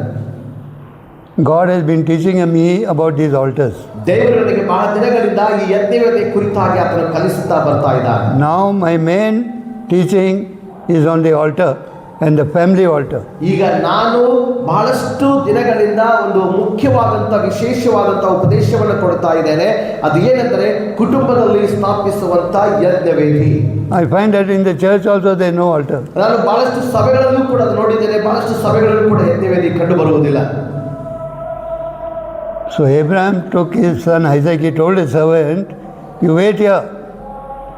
I and the lad, the boy, will go up. We will worship and we will come down. ಆತನು ಅಬ್ರಹಾಮನು ದಾಸರಿಗೆ ಹೇಳ್ತಾನೆ, ನೀನು ಇಲ್ಲೇ ಇರು, ನಾನು ನನ್ನ ಮಗ ಇಸಾಕನು ಮೇಲೆ ಹೋಗುತ್ತೇವೆ, ಅಲ್ಲಿ ಹೋಗಿ ದೇವರನ್ನ ಆರಾಧನೆ ಮಾಡಿ ಮತ್ತೆ ತಿರುಗಿ ಬರುತ್ತೇವೆ. His worship was obedience to God. ಆತನ ಆರಾಧನೆ ಅನ್ನುವಂಥದ್ದು ದೇವರ ವಿಧೇಯತೆಯಾಗಿತ್ತು.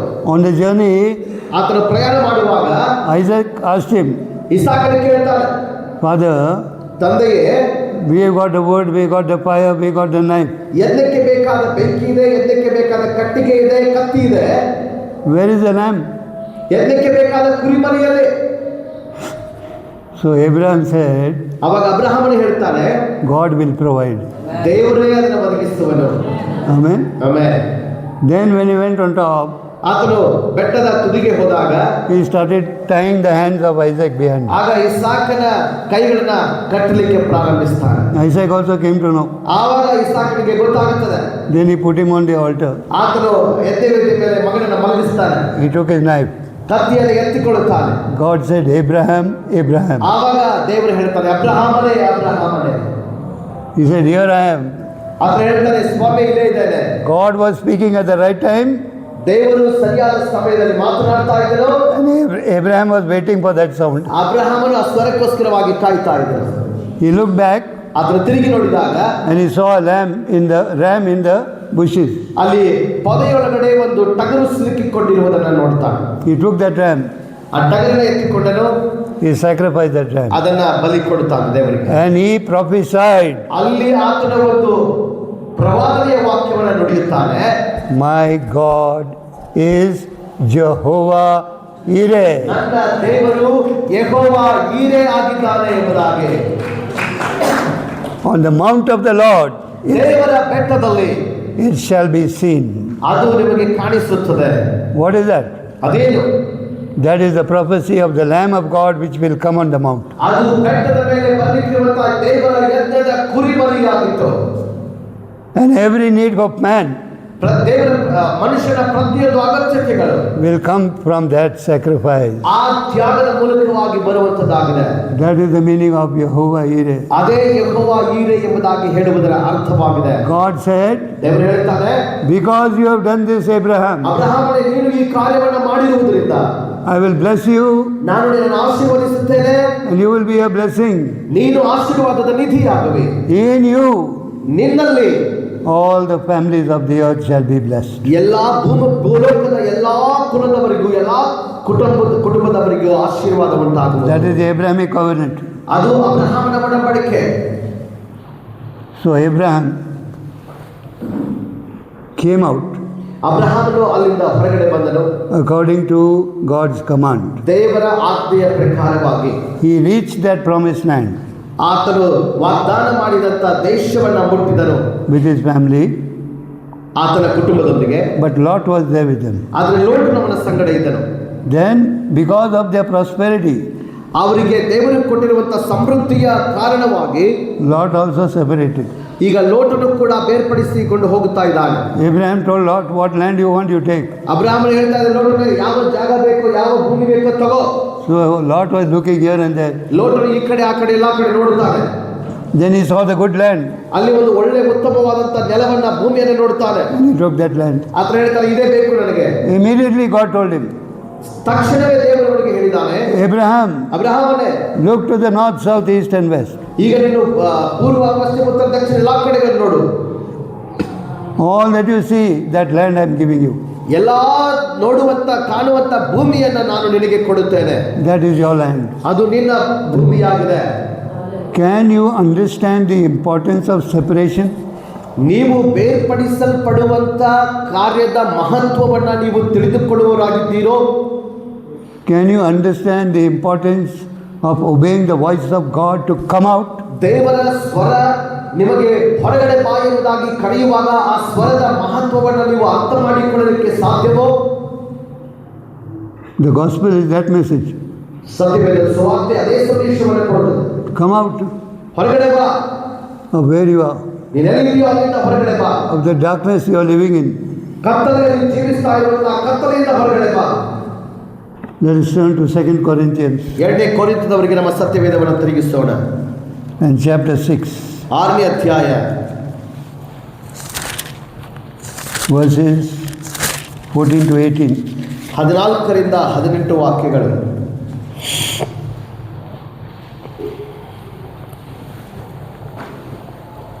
Do not be unequally yoked together with unbelievers. ನೀವು ಕ್ರಿಸ್ತ ನಂಬಿಕೆ ಇಲ್ಲದವರೊಂದಿಗೆ ಸೇರಿ ಇಚ್ಚೋಡಾಗಬೇಡ್ರಿ. ಧರ್ಮಕ್ಕೂ ಅಧರ್ಮಕ್ಕೂ ಜೊತೆ ಏನು? ಬೆಳಕಿಗೂ ಕತ್ತಲೆಗೂ ಐಕ್ಯವೇನು? ಕ್ರಿಸ್ತನಿಗೂ ಸೈತಾನನಿಗೂ ಒಡನಾಟವೇನು? ನಂಬುವವನಿಗೂ ನಂಬದೇ ಇರುವವನಿಗೂ ಪಾಲುಗಾರಿಕೆ ಏನು? ದೇವರ ಮಂದಿರಕ್ಕೂ ವಿಗ್ರಹಗಳಿಗೂ ಒಪ್ಪಿಗೆ ಏನು? ನಾವು ಜೀವ ಸ್ವರೂಪನಾದ ದೇವರ ಮಂದಿರವಾಗಿದ್ದೇವಲ್ಲ. ಇದರ ಸಂಬಂಧವಾಗಿ ದೇವರು ನಾನು ಅವರಲ್ಲಿ ವಾಸಿಸುತ್ತಾ ತಿರುಗಾಡುವೆನು, ನಾನು ಅವರಿಗೆ ದೇವರಾಗಿರುವೆನು, ಅವರು ನನಗೆ ಪ್ರಜೆಯಾಗಿರುವರು ಎಂದು ಹೇಳಿದ್ದಾನೆ. Verse 17 17ನೇ ವಾಕ್ಯ is saying, ಇದು ಹೇಳ್ತದೆ, come out from among them ಅವರಿಂದ ಹೊರಗಡೆ ಬನ್ನಿರಿ, and separate yourself, ನಿಮ್ಮನ್ನು ನೀವು ಬೇರ್ಪಡಿಸಿಕೊಳ್ಳ್ರಿ, ಪ್ರತ್ಯೇಕವಾಗಿಸಿಕೊಳ್ಳ್ರಿ, says the Lord. ದೇವರು ಹೇಳ್ತಾ ಇದ್ದಾರೆ. Do not touch what is unclean. ಅಶುದ್ಧವಾದಂತ ಯಾವುದನ್ನು ಮುಟ್ಟಬೇಡ್ರಿ. Then I will receive you. ನಾನು ಆಗ ನಿಮ್ಮನ್ನ ಸೇರಿಸಿಕೊಳ್ಳುವೆನು. Then I will be a father to you. ನಾನು ನಿಮಗೆ ತಂದೆಯಾಗಿರುವೆನು. And you will be my sons and daughters. ನೀವು ನನ್ನ ಕುಮಾರ ಕುಮಾರಿಯರು ಆಗಿರುವಿರಿ ಎಂಬುದಾಗಿ ಹೇಳ್ತಾರೆ. This is God talking to the church. ದೇವರು ಇದನ್ನ ಸಭೆಗೆ ಮಾತನಾಡ್ತಾ ಇದ್ದಾರೆ. The church is a separated community. ಸಭೆ ಅನ್ನುವಂಥದ್ದು ಅದು ಬೇರ್ಪಡಿಸಲ್ಪಟ್ಟಂತ ಒಂದು ಸಮುದಾಯ. Come out of darkness ಕತ್ತಲೆಯಿಂದ ಹೊರಗಡೆ ಬಂದಿರುವಂಥದ್ದು into the light of His kingdom. ದೇವರ ಸಾಮ್ರಾಜ್ಯದ ಬೆಳಕಿನೆಡೆಗೆ. Only then ಆವಾಗ ಮಾತ್ರ His fatherhood ಅವರ ತಂದೆಯ ಸ್ಥಾನ is bestowed on you. ನಿಮ್ಮ ಮೇಲೆ ಅದರ ಮೇಲೆ ಆಗುತ್ತದೆ. Amen. Amen. Check up if you are really come out, ನೀವು ನಿಜವಾಗಿಯೂ ಅಲ್ಲಿಂದ ಹೊರಗಡೆ ಬಂದಿದ್ದೀರಾ ಎಂಬುದಾಗಿ or you are ಪರೀಕ್ಷಿಸಿಕೊಳ್ಳಿ. still somewhere there hanging around. ಆದ್ರೆ ಇನ್ನೂ ಅಲ್ಲೇ ಎಲ್ಲರೂ ಸುತ್ತಾಡಿಕೊಂಡಿದ್ದೀರಾ ಎಂಬುದಾಗಿ ಪರೀಕ್ಷೆ ಮಾಡಿಕೊಳ್ಳಿ. Everything that happens ಎಲ್ಲವೂ ನಡೆಯುವಂತ ಎಲ್ಲಾ ಕಾರ್ಯಗಳು in the spiritual realm ಆತ್ಮಿಕ ಲೋಕದಲ್ಲಿ ನಡೆಯುವಂತ ಎಲ್ಲಾ ಸಂಗತಿಗಳು is on legal basis. ಅದೆಲ್ಲವೂ ಕೂಡ ನ್ಯಾಯಯುತವಾಗಿ ನಡೆಯುವಂತದ್ದಾಗಿದೆ. God also works on legal basis. ದೇವರು ಕೂಡ ನ್ಯಾಯಯುತವಾಗಿ ಅದನ್ನ ಕಾರ್ಯ ಮಾಡುತ್ತಾನೆ. Devil also works on legal basis. ಸೈತಾನನು ಕೂಡ ನ್ಯಾಯಯುತವಾಗಿಯೇ ಕಾರ್ಯ ಮಾಡುತ್ತಾನೆ. You see, when you are casting out some demons, ಈಗ ನೀವು ನೋಡ್ರಿ, ನೀವು ದೆವ್ವಗಳನ್ನ ಬಿಡಿಸುತ್ತಾ ಇರುವಾಗ ಬಿಡಿಸಲು ಹೋಗುವಾಗ you will find out. ನೀವು ಅಲ್ಲಿ ಕಂಡುಕೊಳ್ಳಬಹುದು. You ask them, how did you enter these people? ನೀವು ಕೇಳ್ರಿ, ಈ ವ್ಯಕ್ತಿ ಒಳಗಡೆ ನೀವು ಹೆಂಗ್ ಬಂದೆ? That devil will tell you. ಆ ದೆವ್ವ ನಿಮ್ಗೆ ಹೇಳ್ತದೆ, His grandmother came to me, ಅವರ ಅಜ್ಜಿ ನನ್ನ ಹತ್ರ ಬಂದಿದ್ರು ಎಂಬುದಾಗಿ ಹೇಳ್ತದೆ. or his grandfather came to me. ಅವರ ಅಜ್ಜ ನನ್ನ ಹತ್ರ ಬಂದಿದ್ದ ಎಂಬುದಾಗಿ From ಹೇಳ್ತದೆ. that time I am in contact with his family. ಆದರೆ ಅವಾಗಿಂದ ಇವರ ಕುಟುಂಬದೊಂದಿಗೆ ನನಗೆ ಸಂಬಂಧ ಇದೆ. That is a legal door you opened. ಅದು ಅಲ್ಲಿ ನ್ಯಾಯಯುತವಾದಂತ ಬಾಗಿಲು ತೆರೆದಿದೆ. And he has got the legal right to attack you. ನ್ಯಾಯಯುತವಾಗಿ ನಿಮ್ಮ ಮೇಲೆ ಅಟ್ಯಾಕ್ ಮಾಡಲಿಕ್ಕೆ ಅವರಿಗೆ ಒಂದು ಹಕ್ಕು ಕೊಡಲ್ಪಟ್ಟಿದೆ. God also works legally. ದೇವರು ಕೂಡ ಅದೇ ರೀತಿಯಾಗಿ ನ್ಯಾಯಯುತವಾಗಿ ಕಾರ್ಯ ಮಾಡುತ್ತಾರೆ. When Jesus was born, ಯೇಸು ಕ್ರಿಸ್ತನು ಹುಟ್ಟಿದಾಗ why did Mary and Joseph go to Bethlehem? ಯಾಕೆ ಯೋಸೇಫನು ಮತ್ತು ಮರಿಯಳು ಬೆತ್ಲೆಹೇಮಿಗೆ ಹೋದರು? Because that is the city of David. ಯಾಕೆಂದ್ರೆ ಅದು ದಾವೀದ ನಗರವಾಗಿತ್ತು. So why to go to the city of David? ಯಾಕೆ ದಾವೀದ ನಗರಕ್ಕೆ ಹೋಗಬೇಕಾಗಿತ್ತು? Because Joseph ಯಾಕೆಂದ್ರೆ ಯೋಸೇಫನು was in the lineage of David. ದಾವೀದನ ವಂಶಾವಳಿಯಲ್ಲಿ ಬಂದಂತವನು. They went there. ಅಲ್ಲಿ ಅವರು ಹೋಗ್ತಾರೆ. So Jesus is born there. ಯೇಸು ಕ್ರಿಸ್ತನನ್ನು ಹುಟ್ಟಿದನು. It is registered there in that record. ಅಲ್ಲಿ ಅದು ರೆಕಾರ್ಡ್ಗಳಲ್ಲಿ ನೋಂದಣಿಯಾಗುತ್ತದೆ. Mary and Joseph ಮರಿಯಳು ಮತ್ತು ಯೋಸೇಫನು in the lineage of David. ದಾವೀದನ ವಂಶಾವಳಿಯಲ್ಲಿ It registered there. ಅಲ್ಲಿ ನೋಂದಣಿಯಾಗುತ್ತದೆ. That is a legal document. ಅದು ನ್ಯಾಯಯುತವಾದಂತ ದಾಖಲಾತಿಯಾಗಿದೆ. God works on these kind of legal aspects. ದೇವರು ಆ ರೀತಿಯಾಗಿ ನ್ಯಾಯಯುತವಾದ ಸಂಗತಿಗಳ ಮೇಲೆ ಕಾರ್ಯ ಮಾಡುವವನಾಗಿದ್ದಾನೆ. Satan also works ಸೈತಾನನು ಕೂಡ ಅದೇ ರೀತಿಯಾಗಿ ಕಾರ್ಯ ಮಾಡುತ್ತಾನೆ in these aspects. ಆ ನ್ಯಾಯಯುತವಾದಂತ ಕಾರ್ಯಗಳ ಮೇಲೆ. Why did God chose Jesus in the line of David? ಯಾಕೆ ದೇವರು ಯೇಸು ಕ್ರಿಸ್ತನು ದಾವೀದನ ವಂಶಾವಳಿಯಲ್ಲೇ ಜನಿಸಬೇಕು ಎಂಬುದಾಗಿ ಆರಿಸಿಕೊಂಡನು?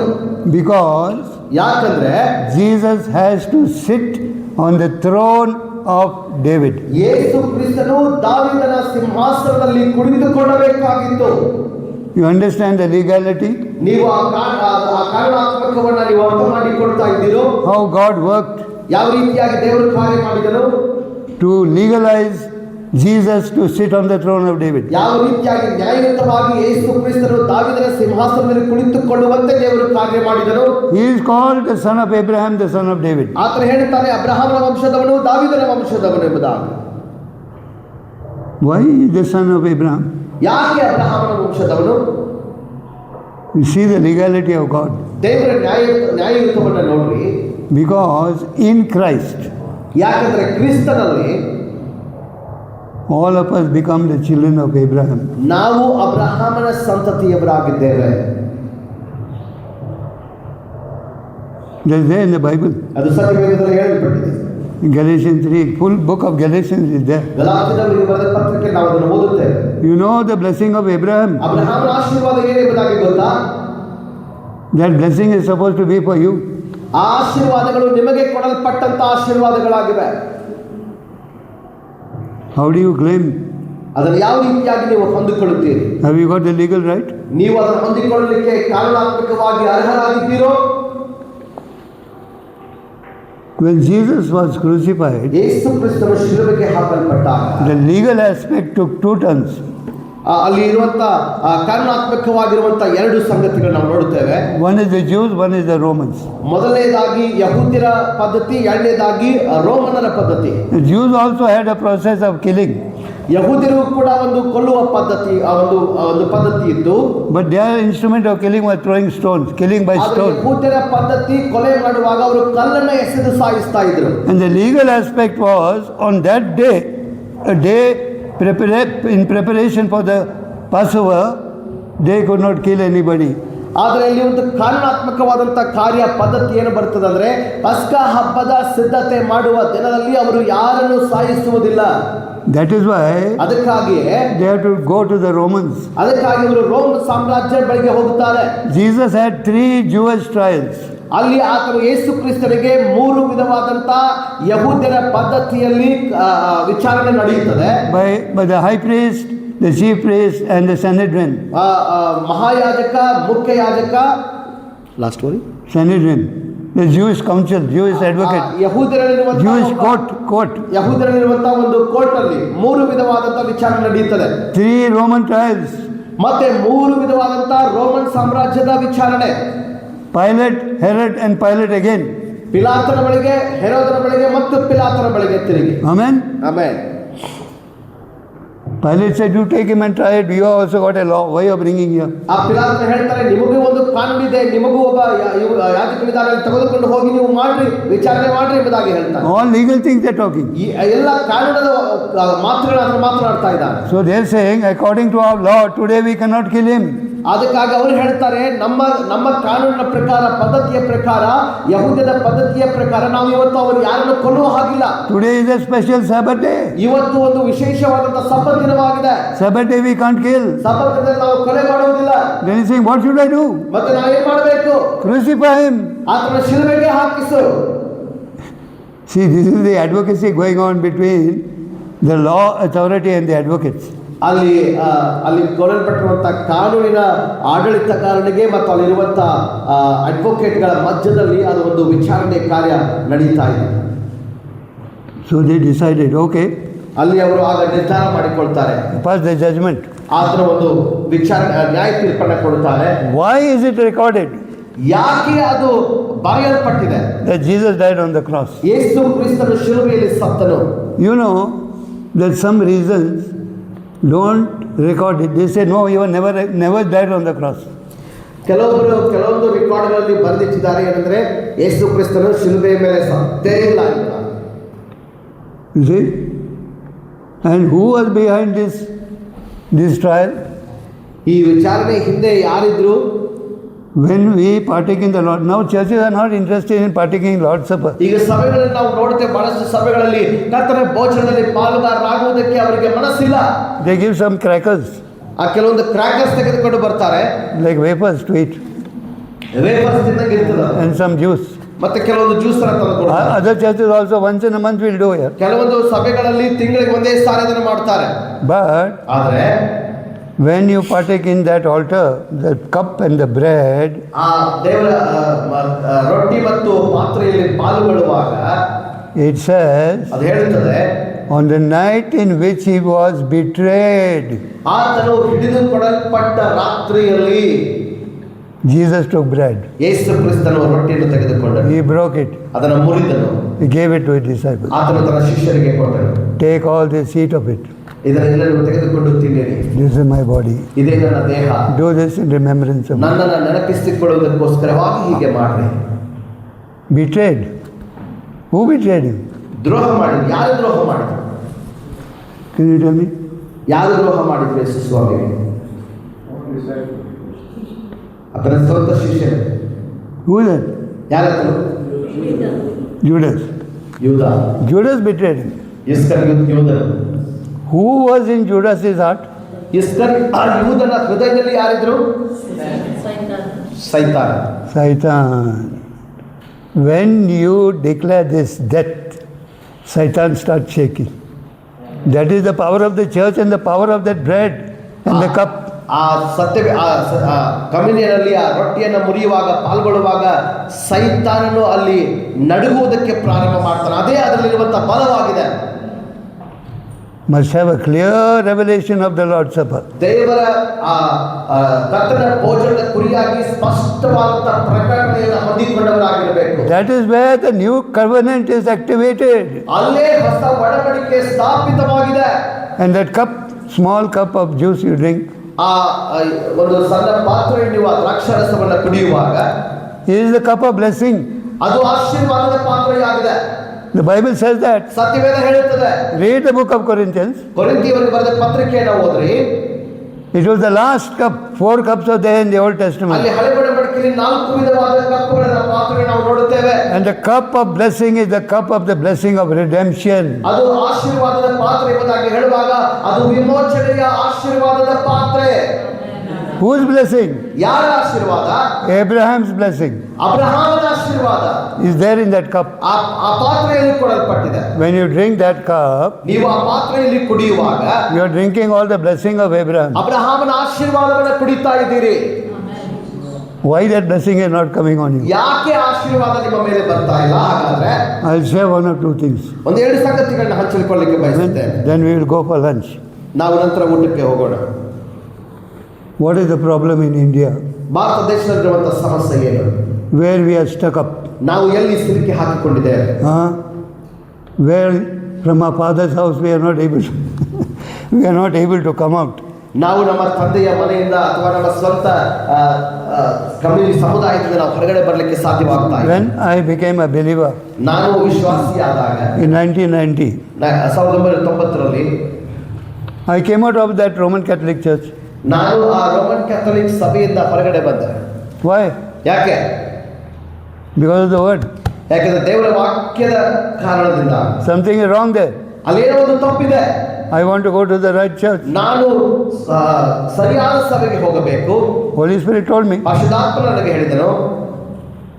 I came out of that church. ನಾನು ಆ ಸಭೆಯಿಂದ ಹೊರಗಡೆ ಬಂದೆ. I was doing a lot of wrong things. ನಾನು ಬಹಳಷ್ಟು ಕೆಟ್ಟ ಕಾರ್ಯಗಳನ್ನು ಮಾಡ್ತಾ ಇದ್ದೆ. I was smoking 6 packets cigarette a day. 6 packet ಸಿಗರೆಟ್ಗಳನ್ನ ಒಂದು ದಿನಕ್ಕೆ ಸೇದುವಂತ ವ್ಯಕ್ತಿ. I was bound ನಾನು ಅದರಲ್ಲಿ ದಾಸನಾಗಿದ್ದೆ. by these habits.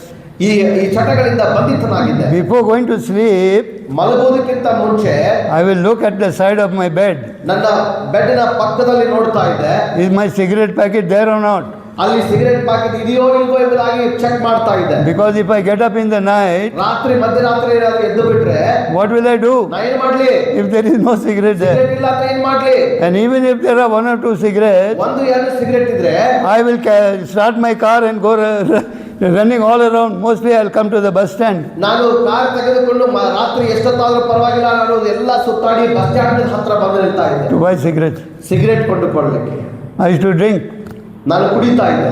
whiskey and cold soda. Whisky ಮತ್ತು ತಂಪಾದ ಸೋಡಾ ಹಾಕಿಕೊಂಡು ಕುಡಿಯುವಂತ ವ್ಯಕ್ತಿ. Every day. ಪ್ರತಿದಿನ. One day somebody came to my office. ಒಂದು ದಿನ ನನ್ನ ಆಫೀಸ್ಗೆ ಯಾರೋ ಒಬ್ರು ಬಂದರು.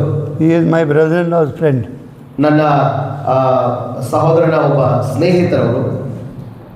So he asked me, ಅವರನ್ನು ಕೇಳ್ತಾರೆ, sir, what do you do in this office? ಈ ಆಫೀಸ್ನಲ್ಲಿ ನೀವೇನು ಮಾಡ್ತೀರಿ ಎಂಬುದಾಗಿ ಕೇಳಿದೆ. So I said, I'm a Christian, so I do Christian work and Christian activity. ನಾನು Yeah? ಒಬ್ಬ ಕ್ರೈಸ್ತನಾಗಿರೋದ್ರಿಂದ ಕ್ರಿಸ್ತಿಯ ಕಾರ್ಯಗಳನ್ನ ಚಟುವಟಿಕೆಗಳನ್ನ ಮಾಡುವಂತ ವ್ಯಕ್ತಿಯಾಗಿದ್ದೇನೆ. He says, you don't do any business. ನೀವು ಯಾವುದು business ಮಾಡೋದಿಲ್ವಾ? So I said, yes, my son is doing some business. ನನ್ನ ಮಗ ಒಂದು ಬಿಸ್ನೆಸ್ ಮಾಡ್ತಾ ಇದ್ದಾರೆ ಎಂಬುದಾಗಿ ನಾನು ಹೇಳಿದೆ. We have a tea coordination business. ಒಂದು ಟೀ ಅನ್ನ ತರಿಸಿ ಸಪ್ಲೈ ಮಾಡುವಂತ He ಬಿಸ್ನೆಸ್ ಇದೆ. said, shall I give you idea? ನಾನು ನಿಮಗೆ ಒಂದು idea ಕೊಡ್ಲಾ? He said, you open a liquor shop. ಅವ್ರು ಹೇಳ್ತಾರೆ ನೀವು ಒಂದು ಲಿಕ್ಕರ್ ಶಾಪ್ ಓಪನ್ ಮಾಡ್ರಿ, ಒಂದು ಬಾರ್ ಓಪನ್ ಮಾಡ್ರಿ, The tea, ಒಂದು ಸಾರಾಯಿ ಅಂಗಡಿ ಓಪನ್ ಮಾಡ್ರಿ. this tea, they will drink only once or twice a day. ಈ ಟೀ ದಿವಸಕ್ಕೆ ಒಂದ್ಸಲ 2 ಸಲ ಅಷ್ಟೇ ಕುಡಿತಾರೆ. In my liquor shop, every morning they are coming. ಆದ್ರೆ ಬಾರಿಗೆ ಪ್ರತಿದಿನ ಬೆಳಗ್ಗೆ ಬಂದ್ಬಿಡ್ತಾರೆ. I am not going to sell there. ನಾನು ಎಲ್ಲೂ ಹೋಗ್ತಾ ಇಲ್ಲ ಮಾರ್ಲಿಕ್ಕೆ, They are coming here. ಅವರೇ ಹುಡುಕೊಂಡು ಬರ್ತಾರೆ. So he told me, sir, you don't drink liquor. I'll give you some good one. ನೀವು ಅದನ್ನ ಕುಡಿಯಾಗಿಲ್ಲ, ನೀವು ಸಾರಾಯಿ ಕುಡಿಯಾಗಿಲ್ಲ, ನಾವು ಒಂದು ಒಳ್ಳೆ ಬ್ರ್ಯಾಂಡ್ ಕೊಡ್ತೇನೆ ನಿಮಗೆ ಅಂತ ಹೇಳಿದ್ರು. Then I told him, ನಾನು ಅದಕ್ಕೆ ಹೇಳಿದೆ, how many liquor shop you have? ಎಷ್ಟು ನಿನಗೆ ಬಾರ್ಗಳಿದೆ ಎಂಬುದಾಗಿ ಕೇಳಿದಾಗ He says, I have 3. 3 ಬಾರ್ಗಳು ನನಗಿದೆ ಎಂಬುದಾಗಿ ಅವ್ರು ಹೇಳ್ತಾರೆ. How many bottles in each shop? ಪ್ರತಿಯೊಂದು ಶಾಪ್ನಲ್ಲಿ ಅಂಗಡಿಯಲ್ಲಿ ಎಷ್ಟು ಬಾಟ್ಲ್ಗಳು ಇರ್ಬೋದು? He said about 300. 300 ಬಾಟ್ಲ್ಗಳು ಇರ್ಬೋದು ಎಂಬುದಾಗಿ ಹೇಳಿದೆ. I told him, ನಾನು ಅವರಿಗೆ ಹೇಳಿದ್ದೆ, 30 years back, 30 ವರ್ಷಗಳ ಹಿಂದೆ I've already drunk your 10 shops. ನಿನಗೆ ಇರುವಂತ 3 ಅಂಗಡಿಗಳಿಂದ 10 ಅಂಗಡಿಗಳಿಗೆ ಆಗುವಷ್ಟು ಎಷ್ಟು ಬಾಟ್ಲ್ ಇದೆಯೋ ಅಷ್ಟು 30 ವರ್ಷಗಳ ಹಿಂದೆ ನಾನು ಕುಡಿದು ಬಿಟ್ಟಿದ್ದೇನೆ ಎಂಬುದಾಗಿ ಹೇಳಿದೆ. I've already drunk. ನಾನು ಅಷ್ಟು ಕುಡಿದು ಬಿಟ್ಟಿದ್ದೇನೆ. You're looking at me like this. ನನ್ನನ್ನು ಈ ರೀತಿಯಾಗಿ ನೋಡಿದ್ರು. Then I said, I stopped. ನಾನು ಆಗ ಹೇಳಿದೆ, One day God told me, ಒಂದು ದಿನ ದೇವರು ನನಗೆ ಹೇಳಿರುವಂತ when ಕಾರ್ಯ, I went to pray in the night, ನಾನು ರಾತ್ರಿ ಹೊತ್ತಿನಲ್ಲಿ ಪ್ರಾರ್ಥಿಸಲು ಹೋದಾಗ I found I could not reach God. ನಾನು ದೇವರನ್ನ ಮುಟ್ಟುತ್ತಾ ಇಲ್ಲ ಎಂಬುದಾಗಿ ನನಗೆ ಗೊತ್ತಾಗುತ್ತದೆ. So I asked, what is the problem? ನಾನು ಕೇಳ್ತೇನೆ, ಏನು ಸಮಸ್ಯೆ ಏನು ದೇವರೇ? Holy Spirit told me, ಪರಿಶುದ್ಧಾತ್ಮ ದೇವರಿಗೆ ಹೇಳಿರುವಂತ ಕಾರ್ಯ, you take all those bottles and throw it immediately. ಅಲ್ಲಿರುವಂತ ಬಾಟ್ಲ್ಗಳನ್ನೆಲ್ಲ ತೆಗೆದು ಬಿಸಾಕ್ಬಿಡಪ್ಪ ಬೇಗನೆ. I threw that. ಎಲ್ಲವನ್ನು ಬಿಸಾಕಿ. From that day till today, ಆವತ್ತಿನಿಂದ ಹಿಡಿದು ಇವತ್ತಿನವರೆಗೂ not even a smell nor a drop of liquor I've taken. ಒಂದು ಹನಿ ಆಗ್ಲಿ ಅಥವಾ ಅದರ ವಾಸನೆ ಕೂಡ ನಾನು ನೋಡಲಿಲ್ಲ. You see, God sets you free. ದೇವರು ನಿಮ್ಮನ್ನ ಬಿಡುಗಡೆಗೊಳಿಸುವವನಾಗಿದ್ದಾನೆ. He cannot make a slave a king. ದೇವರು ನಿಮ್ಮನ್ನ ದಾಸರನ್ನಾಗಿ ಮಾಡುವುದಿಲ್ಲ. Amen. Amen. Now I'll tell you about our country. ನಮ್ಮ ದೇಶದ ಕುರಿತಾಗಿ ನಾನು ಹೇಳ್ತೇನೆ. Country has many religions. ನಮ್ಮ ದೇಶದಲ್ಲಿ ಬಹಳಷ್ಟು ಧರ್ಮಗಳಿವೆ. We are all living in this country. ನಾವೆಲ್ಲರೂ ಕೂಡ ಈ ದೇಶದಲ್ಲಿ ವಾಸವಾಗಿದ್ದೇವೆ. And the Hindu religion, Hindu ಧರ್ಮ ಎಂಬುದಾಗಿ ನೋಡುವಾಗ I've got 3 crore gods. 3 ಕೋಟಿ 33 crores. 33 crores. 33 ಕೋಟಿ You see, ದೇವತೆಗಳೆಂಬುದಾಗಿ. this is a very good plan of the devil. ಇದು ಸೈತಾನನ ಒಂದು ಒಳ್ಳೆಯ ಉಪಾಯವಾಗಿದೆ. So you can choose your God, ನೀವು ನಿಮ್ಮ ದೇವರನ್ನು ನೀವೇ ಆರಿಸಿಕೊಳ್ಳ್ರಿ, or depending upon your community and caste, you can be allotted to a God. ನಿಮ್ಮ ಸಮುದಾಯಕ್ಕೆ ತಕ್ಕ ಹಾಗೆ ಅನುಗುಣವಾಗಿ ನಿಮಗೆ ದೇವರನ್ನ ಅವರು ಅಲಾಟ್ ಮಾಡುವಂತ ಕಾರ್ಯ. To serve these gods, ಈ ದೇವರ ಸೇವೆಯನ್ನ ಮಾಡಬೇಕಾದ್ರೆ there is a community system, ಅಲ್ಲಿ ಒಂದು ಸಮುದಾಯದ ಪದ್ಧತಿ ಇದೆ, there is a caste system. ಅಲ್ಲಿ ಒಂದು ಜಾತಿಯ ಪದ್ಧತಿ ಇದೆ. Brahman, Vishwa, Shiva, and what is that? Last? ಬ್ರಾಹ್ಮಣ, ವೈಶ್ಯ, ಕ್ಷತ್ರಿಯ, ಶೂದ್ರ. Shudra. So Brahman is the top. ಅಲ್ಲಿ ಬ್ರಾಹ್ಮಣರು ಎಲ್ಲಕ್ಕಿಂತ ಮೇಲೆ ಇದ್ದಾರೆ. Somebody told me, ಯಾರೋ ಒಬ್ಬರು ನನಗೆ ಹೇಳಿದ್ರು, a Hindu man, ಒಬ್ಬ ಹಿಂದೂ ವ್ಯಕ್ತಿ, if these people ask me why I left Hinduism, what to tell them? ಈ ವ್ಯಕ್ತಿ ಅಕಸ್ಮಾತ್ ನನಗೆ ಯಾರಾದರೂ ನನಗೆ ಈ ಹಿಂದೂ ಧರ್ಮವನ್ನು ಬಿಟ್ಟು ನೀವು ಯಾಕೆ ಹೋದೆ ಎಂಬುದಾಗಿ ಕೇಳಿದರೆ ನಾನೇನು ಹೇಳಬೇಕು? I said, you tell them, ನಾನು ಅವ್ರಿಗೆ ಹೇಳಿದೆ, ನೀವು ಈ ರೀತಿಯಾಗಿ ಹೇಳ್ರಿ, you make me a Brahman, I will come back. ನನ್ನ ಬ್ರಾಹ್ಮಣನಾಗಿ ಮಾಡ್ರಿ, ನಾನು ಬರ್ತೀನಿ ಎಂಬುದಾಗಿ ಹೇಳಿ. Why you want to keep me a Shudra or a Dalit or a this and that? I ಯಾಕೆ don't. ನೀನು ಕೆಳಗಿದ್ದ ಜಾಗದಲ್ಲಿ ಶೂದ್ರನಾಗಿ ದಲಿತನಾಗಿ ಇರಬೇಕೆಂಬುದಾಗಿ ಬಯಸ್ತೀಯಾ? The Brahmins are the priests of Hinduism, you know that? Hindu ಧರ್ಮದಲ್ಲಿ ಬ್ರಾಹ್ಮಣರು ಯಾವಾಗಲೂ ಅವರು ಯಾಜಕರಾಗಿದ್ದಾರೆ. Huh? And they serve the big gods, Vishnu, Shiva, Brahma type gods. ಅವರು ದೊಡ್ಡ ದೊಡ್ಡ ದೇವರುಗಳನ್ನ ಇಟ್ಟುಕೊಂಡವರಾಗಿದ್ದಾರೆ. ಆ ರೀತಿಯಾದಂಥ ಸ್ಥಾನ ಅವರಿಗೆ. If you are a Dalit, you can't even go there. ನೀವು ದಲಿತರಾಗಿದ್ರೆ ನೀವು ಅಲ್ಲಿ ಒಳಗಡೆ ಕೂಡ ನಿಮಗೆ ಪ್ರವೇಶ ಇಲ್ಲ. So, if you are a Hindu, ಅದಕ್ಕಾಗಿ ನೀವು ಏನಾದರೂ ಹಿಂದೂ ಆಗಿದ್ರೆ you come under the Brahminical priesthood. ನೀವು ಆ ಬ್ರಾಹ್ಮಣರ ಯಾಜಕತ್ವದ ಕೆಳಗಡೆ ಬರುತ್ತೀರಿ. That is your legal status. ಅದು ನಿಮ್ಮ ಕಾನೂನಾತ್ಮಕವಾದಂಥ ಸ್ಥಿತಿಯಾಗಿದೆ. For that, the document given is the caste certificate. ಅದಕ್ಕಾಗಿ ನಿಮಗೆ ಒಂದು ದಾಖಲಾತಿ ಕೊಟ್ಟಿದೆ, ಕಾಸ್ಟ್ ಸರ್ಟಿಫಿಕೇಟ್, ಜಾತಿ ಪ್ರಮಾಣ ಪತ್ರ. And that caste is under the Brahminical priesthood. ಆ ಕಾಸ್ಟ್ ಕೊಡಲ್ಪಟ್ಟಿರುವಂತಹ ಕಾಸ್ಟ್ಗೆ ಏನಿದೆ ಅದಕ್ಕೆ ಯಾಜಕತ್ವ, ಅದು ಬ್ರಾಹ್ಮಣರಿಗೆ ಕೊಡಲ್ಪಟ್ಟಿರುವಂಥ ಯಾಜಕತ್ವದ ಕೆಳಗಡೆ ಬರುತ್ತದೆ. What is it? What is Jesus? ಯೇಸು ಅವರು ಯಾರು? He is the high priest of the eternal covenant, the new covenant. ದೇವರು ಯೇಸು ಕ್ರಿಸ್ತನು ಹೊಸ ಒಡಂಬಡಿಕೆಯ ನಿತ್ಯತ್ವದ ಒಡಂಬಡಿಕೆಯ ಮಹಾಯಾಜಕನಾಗಿದ್ದಾರೆ. I'll tell you frankly, if you are under any other priesthood, ನೀವು ಬೇರೆ ಯಾವುದಾದ್ರೂ ಯಾಜಕತ್ವದ ಕೆಳಗಡೆ ಇರುವುದಾದ್ರೆ, and you are under that, ನೀವು ಅದರ ಕೆಳಗಡೆ ಅಧೀನದಲ್ಲಿ ಇರುವುದಾದ್ರೆ, according to your legal document, ನಿಮ್ಮ ಕಾನೂನಾತ್ಮಕದ ದಾಖಲಾತಿಗಳ ಪ್ರಕಾರ you can't come under the priesthood of Jesus. ನೀವು ಯೇಸು ಕ್ರಿಸ್ತನ ಯಾಜಕತ್ವದ ಕೆಳಗಡೆ ಬರಲಿಕ್ಕೆ ಸಾಧ್ಯವಿಲ್ಲ. You can't receive the blessing of Abraham. ನೀವು ಅಬ್ರಹಾಮನ ಆಶೀರ್ವಾದಗಳನ್ನು ಸ್ವೀಕರಿಸಲಿಕ್ಕೆ ಸಾಧ್ಯವಿಲ್ಲ. You can't enjoy the full new covenant blessing. ಹೊಸ ಒಡಂಬಡಿಕೆಯ ಆಶೀರ್ವಾದಗಳನ್ನ ನೀವು ಅನುಭವಿಸಲಿಕ್ಕೆ ಸಾಧ್ಯವಿಲ್ಲ. You have to come out. ನೀವು ಅದನ್ನು ಹೊರಗಡೆ ಬರಬೇಕು. How is that? ಅದು ಹೇಗೆ? Like Moses went to Pharaoh, ಮೋಶೆ ಫರೋಹನ ಬಳಿಗೆ ಹೋಗಿ, you have to go to the government. ನೀವು ಆ ರೀತಿಯಾಗಿ ಸರ್ಕಾರದ ಬಳಿಗೆ ಹೋಗಬೇಕು. You have to go to the Tahsildar tahsildar ಬಳಿಗೆ ನೀವು ಹೋಗಬೇಕು. and say, leave me from this caste. ಈ ಜಾತಿಯಿಂದ ನನ್ನನ್ನು ಬಿಡುಗಡೆಗೊಳಿಸ್ರಿ. Then he will tell you, ಆವಾಗ ಅವ್ರು ಹೇಳ್ತಾರೆ, because you are this Dalit caste, this, ನೀವು ದಲಿತರಾಗಿರೋದ್ರಿಂದ, ಎಸ್ಸಿ ಕಾಸ್ಟ್ ಆಗಿರೋದ್ರಿಂದ ಈ ರೀತಿಯಾದಂತಹ ಸಂಗತಿಗಳು ನಿಮಗೆ ಕೊಡಲ್ಪಟ್ಟಿದೆ. you are getting these privileges. ನಿಮಗೆ ಈ ಎಲ್ಲಾ ಸೌಲಭ್ಯಗಳು ಕೊಡಲ್ಪಟ್ಟಿದೆ. Government job, government reservation, this, that, land, small house, this house, that house. ಜಾಬ್ನಲ್ಲಿ ನಿಮಗೆ ರಿಸರ್ವೇಶನ್ ಕೊಡಲ್ಪಟ್ಟಿದೆ, ಎಜುಕೇಶನ್ ಕೊಡಲ್ಪಟ್ಟಿದೆ, ಮನೆಗಳು ಕೊಡಲ್ಪಟ್ಟಿದೆ, ರೇಷನ್ ಕೊಡ್ತಾ ಇದೀವಿ, ಎಲ್ಲ ಕೊಡ್ತಾ ಇದೀವಿ ಎಂಬುದಾಗಿ ಹೇಳ್ತಾರೆ. You want to leave that? ನೀವು ಅದನ್ನ ಬಿಟ್ಟು ಹೋಗ್ತಿರೋ? If you go out of this caste, ನೀವು ಈ ಜಾತಿಯನ್ನು ಬಿಟ್ಟು ಹೊರಗಡೆ ಹೋದ್ರೆ you will get nothing of those things. ಆ ಸೌಲಭ್ಯಗಳು ನಿಮಗೆ ಸಿಗೋದಿಲ್ಲ. So, ಅದಕ್ಕಾಗಿ that is catching you. ಅಲ್ಲಿ ನಿಮ್ಮನ್ನ ಅದು ಹಿಡ್ಕೊಳ್ತಾ ಇದೆ. You tell me, how many of you got government jobs? ಎಷ್ಟು ಜನರಿಗೆ ಗೌರ್ಮೆಂಟ್ ಜಾಬ್ ಇದೆ ಇದರಲ್ಲಿ ಇರೋರಿಗೆ? Today in the Supreme Court, there is not even one Dalit who is a judge there. Supreme court ಅಲ್ಲಿ ನೀವು ನೋಡುವುದಾದ್ರೆ ಜಡ್ಜ್ಗಳ ಒಬ್ಬರು ಕೂಡ ದಲಿತ judge ಇವತ್ತಿಗಿಲ್ಲ. If they ask you what you want to do, which religion you want to go, ಅವರು ನಿಮ್ಗೆ ಯಾವ ಜಾತಿಗೆ ನೀವು ಹೋಗಬೇಕು, ಯಾವ ಧರ್ಮಕ್ಕೆ ನೀವು ಸ್ವೀಕಾರ ಮಾಡಿಕೊಂಡು ಹೋಗ್ಬೇಕೆಂಬುದಾಗಿ ಬಯಸ್ತಾ ಇದ್ದೀರಿ ಎಂಬುದಾಗಿ ಅವ್ರು ಕೇಳಿದ್ರೆ, you tell them, I don't want to go anywhere, ನಾವು ಎಲ್ಲೂ ಹೋಗಕ್ಕೆ ಇಷ್ಟಪಡಂಗಿಲ್ಲ, but I want to come out of this. ಆದ್ರೆ ನಾನು ಇದರಿಂದ ಹೊರಗಡೆ ಬರ್ಬೇಕು. I don't want to be low caste. What is the meaning of Pichwada? What is backward caste? ಹಿಂದುಳಿದ ಜಾತಿ ಅಂದ್ರೆ ಏನು, ಅದರ ಅರ್ಥವೇನು? You are backward caste. ನೀವು ಹಿಂದುಳಿದ ಜಾತಿಯವರ? What has the blood of Jesus done for you? ಯೇಸು ಕ್ರಿಸ್ತನ ರಕ್ತ ನಿಮಗೆ ಏನು ಮಾಡಿದೆ? It has washed you with his blood and made you a king and a priest to his God. ಅದು ತನ್ನ ರಕ್ತದಲ್ಲಿ ನಿಮ್ಮನ್ನು ತೊಳೆದು ಶುದ್ಧೀಕರಿಸಿ ತಂದೆಯಾದ ದೇವರಿಗೆ ನಿಮ್ಮನ್ನು ಯಾಜಕರನ್ನಾಗಿ ರಾಜನನ್ನಾಗಿ ಮಾಡಿದೆ. And you are holding that certificate of backward class certificate in your trunk. ನೀವು ಅದನ್ನ ಹಿಂದುಳಿದ ಸರ್ಟಿಫಿಕೇಟ್ ಅನ್ನ ತೆಗೆದುಕೊಂಡು ನಿಮ್ಮ ಟ್ರಂಕ್ ಅಲ್ಲಿ ಇಟ್ಕೊಂಡು ಕೂತ್ಕೊಂಡಿದ್ದೀರಿ. That is why, ಅದಕ್ಕಾಗಿ because you are bound, ನೀವು ಅದರಲ್ಲಿ ಕಟ್ಟಲ್ಪಟ್ಟಿರುವುದರಿಂದ you can't receive the blessing of Abraham. ನೀವು ಅಬ್ರಹಾಮನ ಆಶೀರ್ವಾದಗಳನ್ನು ಸ್ವೀಕರಿಸಿಕೊಳ್ಳಲಿಕ್ಕೆ ಸಾಧ್ಯವಾಗ್ತಾ ಇಲ್ಲ. What is God's plan?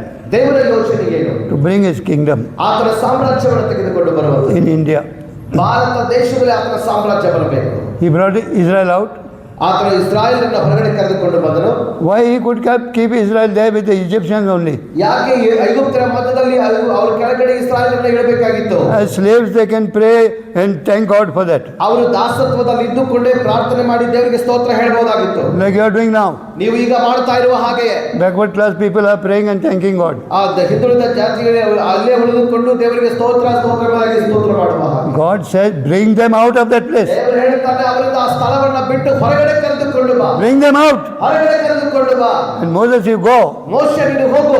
Tell that Pharaoh. ಆ ಫರೋಹನಿಗೆ ಹೇಳು, Let our people go. ನನ್ನ ಜನರನ್ನ ಬಿಡುಗಡೆಗೊಳಿಸಬಹುದಾ? That they may serve the living God. ಅವರು ಬಂದು ಜೀವವುಳ್ಳ ದೇವರನ್ನ ಸೇವೆ ಮಾಡಲಿಕ್ಕೆ ಆಗುವುದು. When they came out, ಆಗ ಅವರು ಹೊರಗಡೆ ಬರುವಾಗ the first thing that God gave them was gold. ಮೊದಲನೇ ಸಾರಿ ಆತನು ಅವರು ಹೊರಗಡೆ ಬಂದಾಗ ಮೊಟ್ಟ ಮೊದಲಿಗೆ ದೇವರು ಅವರಿಗೆ ಕೊಟ್ಟಿದ್ದು ಬಂಗಾರವನ್ನು ಕೊಟ್ಟನು. He banished all sickness from them. ಅವರಲ್ಲಿರುವಂತ ಎಲ್ಲ ಅನಾರೋಗ್ಯವನ್ನು ತೆಗೆದು ಹಾಕಿದನು. And he led them to the promised land. ಮತ್ತು ಆತನು ಅವರನ್ನ ವಾಗ್ದಾನ ಮಾಡಿದ್ದ ದೇಶಕ್ಕೆ ನಡೆಸಿದನು. So where do you stand? ನೀವು ಈಗ ಎಲ್ಲಿ ನಿಂತುಕೊಳ್ತಾರೆ? You, your whole family, the name of your children, everything is there in that certificate. ನೀವು, ನಿಮ್ಮ ಕುಟುಂಬ, ನಿಮ್ಮ ಮಕ್ಕಳ ಹೆಸರು ಎಲ್ಲವೂ ಕೂಡ ಅದೇ ದಾಖಲಾತಿ ಸರ್ಟಿಫಿಕೇಟ್ ನಲ್ಲಿ ನೋಂದಣಿಯಾಗಿದ್ದೀರಿ. Satan knows that. ಸೈತಾನಿಗೆ ಅದು ಗೊತ್ತಿದೆ. The stamp of the devil is on that. ಅದರ ಮೇಲೆ ಸೈತಾನಿನ ಸ್ಟಾಂಪ್ ಕೂಡ ಹಾಕಲ್ಪಟ್ಟಿದೆ. He won't let you go anywhere near the blessing of Abraham. ಆತನು ಅಬ್ರಹಾಮನ ಆಶೀರ್ವಾದದ ಹತ್ತಿರಕ್ಕೂ ಹೋಗುವುದಕ್ಕೆ You will be backward. ನೀವು ಅಲ್ಲಿ ಹಿಂದುಳಿದವರಾಗಿ ಇರಬೇಕು. What is the meaning of this backward? I can't understand. ಹಿಂದುಳಿದವರೆಂಬುದಾಗಿ ಅದು ಹೇಳುವಾಗ ಅದರ ಅರ್ಥವೇ ನನಗೆ ಗೊತ್ತಾಗುತ್ತಾ ಇಲ್ಲ. You see, that's why they say the Bible is a mirror. ಅದಕ್ಕಾಗಿ ಸತ್ಯವೇದ ಹೇಳುತ್ತದೆ, ಸತ್ಯವೇದ ನಮಗೆ ಒಂದು ಕನ್ನಡಿಯಾಗಿದೆ. You look at the mirror, ಆ ಕನ್ನಡಿಯಲ್ಲಿ ನೀವು ನೋಡಿದಾಗ God tells you who you are. ದೇವರು ಹೇಳ್ತಾ ಇದ್ದಾನೆ, ನೀನು ಯಾರೆಂಬುದಾಗಿ ಹೇಳ್ತಾ ಇದ್ದಾನೆ. Then you go away, ನೀವು ಮತ್ತೆ ಹೊರಗಡೆ ಹೋಗ್ತೀಯಾ, you forget your face. ನಿನ್ನ ಮುಖವನ್ನು ನೀನೇ ಮರೆತು ಬಿಡ್ತೀಯಾ. You forget what God has told you. ದೇವರು ನಿನಗೆ ಏನು ಹೇಳಿದ್ದಾನೋ ಮರೆತು ಬಿಡ್ತೀಯಾ. All the promises of God ದೇವರ ಎಲ್ಲ ವಾಗ್ದಾನಗಳು are yes and amen. ಅವು ಎಸ್ ಎಂಬುದಾಗಿ ಆಮೇಲೆ ಎಂಬುದಾಗಿ ಹೇಳುವಂತವಾಗಿದೆ. In order to establish His covenant, ಆತನ ಒಡಂಬಡಿಕೆಯನ್ನು ಸ್ಥಾಪನೆ ಮಾಡುವುದಕ್ಕೋಸ್ಕರವಾಗಿ every kingdom has a law. ಪ್ರತಿಯೊಂದು ಸಾಮ್ರಾಜ್ಯಕ್ಕೆ ಒಂದು ಕಾನೂನು ಕೊಡಲ್ಪಟ್ಟಿದೆ. So God gave the 10 commandments. ದೇವರು ನಮಗೆ 10 ಆಜ್ಞೆಗಳನ್ನು ಕೊಟ್ಟಿದ್ದಾನೆ. That is God's law. ದೇವರು ಅದು ಕೊಟ್ಟಿರುವಂತಹ ಆಜ್ಞೆ ಧರ್ಮಶಾಸ್ತ್ರ. And every kingdom, ಪ್ರತಿಯೊಂದು ಸಾಮ್ರಾಜ್ಯ, the administration of the kingdom ಆ ಸಾಮ್ರಾಜ್ಯದ ನಡೆಯುವಂತ ಆಡಳಿತ ಕಾರ್ಯ is done by the kings and the priests. ಅಲ್ಲಿರುವಂತ ಯಾಜಕರು ಮತ್ತು ರಾಜರಿಂದ ನಡೆಯುತ್ತದೆ. For Israel, ಇಸ್ರಾಯೇಲ್ ದೇಶದಲ್ಲಿ the Aaronical priesthood was the priest, ಆರೋನನ ಯಾಜಕತ್ವದಲ್ಲಿ ಅವರು ಯಾಜಕರಾಗಿದ್ರು. and the Levites, ಮತ್ತು ಲೇವಿಯರು, they were the people who look after the temple. ಅವರು ದೇವಸ್ಥಾನವನ್ನ ದೇವಾಲಯವನ್ನು ನೋಡಿಕೊಳ್ಳುವಂತ ಆಡಳಿತಗಾರರಾಗಿದ್ರು. 11 tribes will give their tithes to Aaronical priesthood. 11 ಕುಲದ ಎಲ್ಲಾ ಜನರು ಬಂದು ಆರೋನನ ಯಾಜಕತ್ವಕ್ಕೆ ದಶಮಾಂಶವನ್ನು ಕೊಡ್ತಾರೆ. The priesthood will give the tithes to the Levites to live. ಆ ಯಾಜಕತ್ವದಲ್ಲಿರುವಂತ ಯಾಜಕರು ಲೇವಿಯರಿಗೆ ಅದರಲ್ಲಿ ಪಾಲನೆ ಕೊಡ್ತಾರೆ. Everybody was equal, everybody was a king and a priest there, everybody was blessed there. ಎಲ್ಲರೂ ಅಲ್ಲಿ ಸಮಾನರಾಗಿದ್ರು, ಎಲ್ಲರೂ ಆಶೀರ್ವದಿಸಲ್ಪಟ್ಟವರಾಗಿದ್ರು, ಎಲ್ಲರಿಗೂ ಸಮಾನವಾಗಿ ಹಂಚಲ್ಪಡ್ತಾ ಇತ್ತು. What he wants to do in India, ಆತನು ಭಾರತ ದೇಶದಲ್ಲಿ ಏನು ಮಾಡಬೇಕೆಂಬುದಾಗಿ ಬಯಸ್ತಾ ಇದ್ದಾನೆ. his law is already there. ಆತನ ಕಾನೂನು ಈಗಾಗಲೇ ಇದೆ. He is looking for the kings and priests. ಆತನು ಯಾಜಕರಿಗಾಗಿ ರಾಜರಿಗಾಗಿ ನೋಡುತ್ತಾ ಇದ್ದಾನೆ. But 90% of the church is tied up to the devil's kingdom. ಆದರೆ 90% ಸಭೆ ಅನ್ನುವಂಥದ್ದು ಇವತ್ತು ಸೈತಾನನ ಸಾಮ್ರಾಜ್ಯಕ್ಕೆ ಹೊಂದಿಕೊಂಡಿದೆ. Amen. Amen. I am not worried about how many thousand people you got in your church. ನಿಮ್ಮ ಸಭೆಯಲ್ಲಿ ಎಷ್ಟು ಸಾವಿರ ಜನ ಇದ್ದಾರೆ ಎಂಬುದಾಗಿ ನಾನು ಅದರ ಬಗ್ಗೆ ತಲೆ ಕೆಡಿಸಿಕೊಳ್ಳೋದಿಲ್ಲ. I am worried and happy to know that even if one has gone to that tahsildar and said, "मेरे को इधर से छोड़ो, I don't want to be here." ಒಬ್ಬ ವ್ಯಕ್ತಿ ನಿಮ್ಮ ಸಭೆಯಲ್ಲಿ ತಹಸೀಲ್ದಾರ್ ಹತ್ರ ಹೋಗಿ ಇದರಿಂದ ನನ್ನ ಬಿಡುಗಡೆಗೊಳಿಸಿ ಜಾತಿ ನಾನು ಹೊರಗಡೆ ಬರಬೇಕು ಎಂಬುದಾಗಿ ಯಾರಾದರೂ ಒಬ್ಬನೇ ಒಬ್ಬ ವ್ಯಕ್ತಿ ನಿಮ್ಮ ಸಭೆಯಲ್ಲಿ ಇರುವುದಾದ್ರೆ ನಾನು ಅವನ ವಿಷಯವಾಗಿ ಸಂತೋಷ ಪಡುತ್ತೇನೆ. The land is Lord's, the law is God's. The kings and the priests are administering. What about the rest of the people here? These other people. ಈ ನೆಲ ಭೂಮಿ ದೇವರದಾಗಿದೆ, ಆತನ ಕಾನೂನು ದೇವರದಾಗಿದೆ, ಆತನ ಯಾಜಕರು ಆತನವರಾಗಿದ್ದಾರೆ. ಬೇರೆ ಜನರಲ್ಲಿ ಏನು ಮಾಡ್ತಾ ಇದ್ದಾರೆ? They are subjects. They will be subjected to you. ಅವರು ನಿಮಗೆ ಒಂದು ವಿಷಯಾಂತರವಾಗಿ ಇರುವಂತ ಜನರಾಗಿದ್ದಾರೆ. That is what God wants you. ಅದನ್ನೇ ದೇವರು ನಿಮ್ಮ ಜೀವಿತದಲ್ಲಿ ಬಯಸ್ತಾ ಇದ್ದಾರೆ. See, God's provision is infinite. ದೇವರ ಸೌಲಭ್ಯ ಅನ್ನುವಂಥದ್ದು ಅದು ಅಪರಿಮಿತವಾದದ್ದಾಗಿದೆ. He is abundant and infinite. ಅದು ಸಮೃದ್ಧಿಕರವಾದದ್ದು, ಅಪರಿಮಿತವಾದದ್ದಾಗಿದೆ. He provides for his kingdom from there. ಆತನು ತನ್ನ ಸಾಮ್ರಾಜ್ಯಕ್ಕೆ ಅಲ್ಲಿಂದಲೇ ಆತನು ಸೌಲಭ್ಯವನ್ನು ಒದಗಿಸಿಕೊಡುವಂತವನಾಗಿದ್ದಾನೆ. His people don't want to wait for that ration which they give. ಈ ಜನರು ಈ ಜನರು ಆ ರೇಷನ್ ಅನ್ನ ಬಿಟ್ಟು ಹೊರಗಡೆ ಬರುವುದಕ್ಕೆ, ಅದನ್ನು ಬಿಟ್ಟು ಕೊಡ್ಲಿಕ್ಕೆ ತಯಾರಿಲ್ಲ. Next thing is the BPL card. ಎರಡನೇದಾಗಿ BPL card. Bible is saying ಸತ್ಯವೇದ ಹೇಳ್ತದೆ that Jesus became poor for you, ಯೇಸು ಕ್ರಿಸ್ತನು ನಿಮಗಾಗಿ ಬಡವನಾದನು, but you have gone and taken BPL card.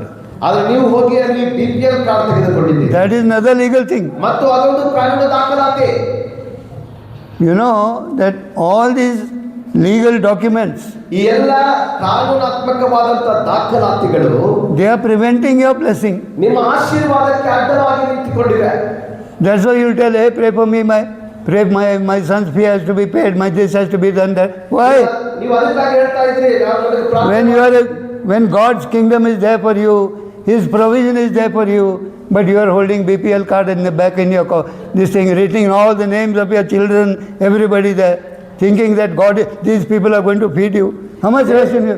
ದೇವರು ನಿಮಗೆ ಇಷ್ಟೆಲ್ಲ ಸೌಲಭ್ಯಗಳನ್ನು ಕೊಟ್ಟರು ಕೂಡ ನೀವು ಎಲ್ಲ ಆ ದಾಖಲಾತಿಗಳನ್ನ ಇಟ್ಟುಕೊಂಡು, ಸರ್ಕಾರದ ದಾಖಲಾತಿಗಳನ್ನ ಇಟ್ಟುಕೊಂಡು, ನಾನು ಬಡವನಾಗಿದ್ದೇನೆ, ನನ್ನ ಮಗನ ಫೀಸ್ ಕಟ್ಟಕ್ಕೆ ನನಗೆ ಹಣ ಕೊಡ್ರಿ, ಪ್ರಾರ್ಥನೆ ಮಾಡ್ರಿ ಅಂತ ಎಲ್ಲಾರ ಹೆಸರು ಬರೆದು ಜನರ ಹತ್ರ ಹೇಳ್ತೀರಿ.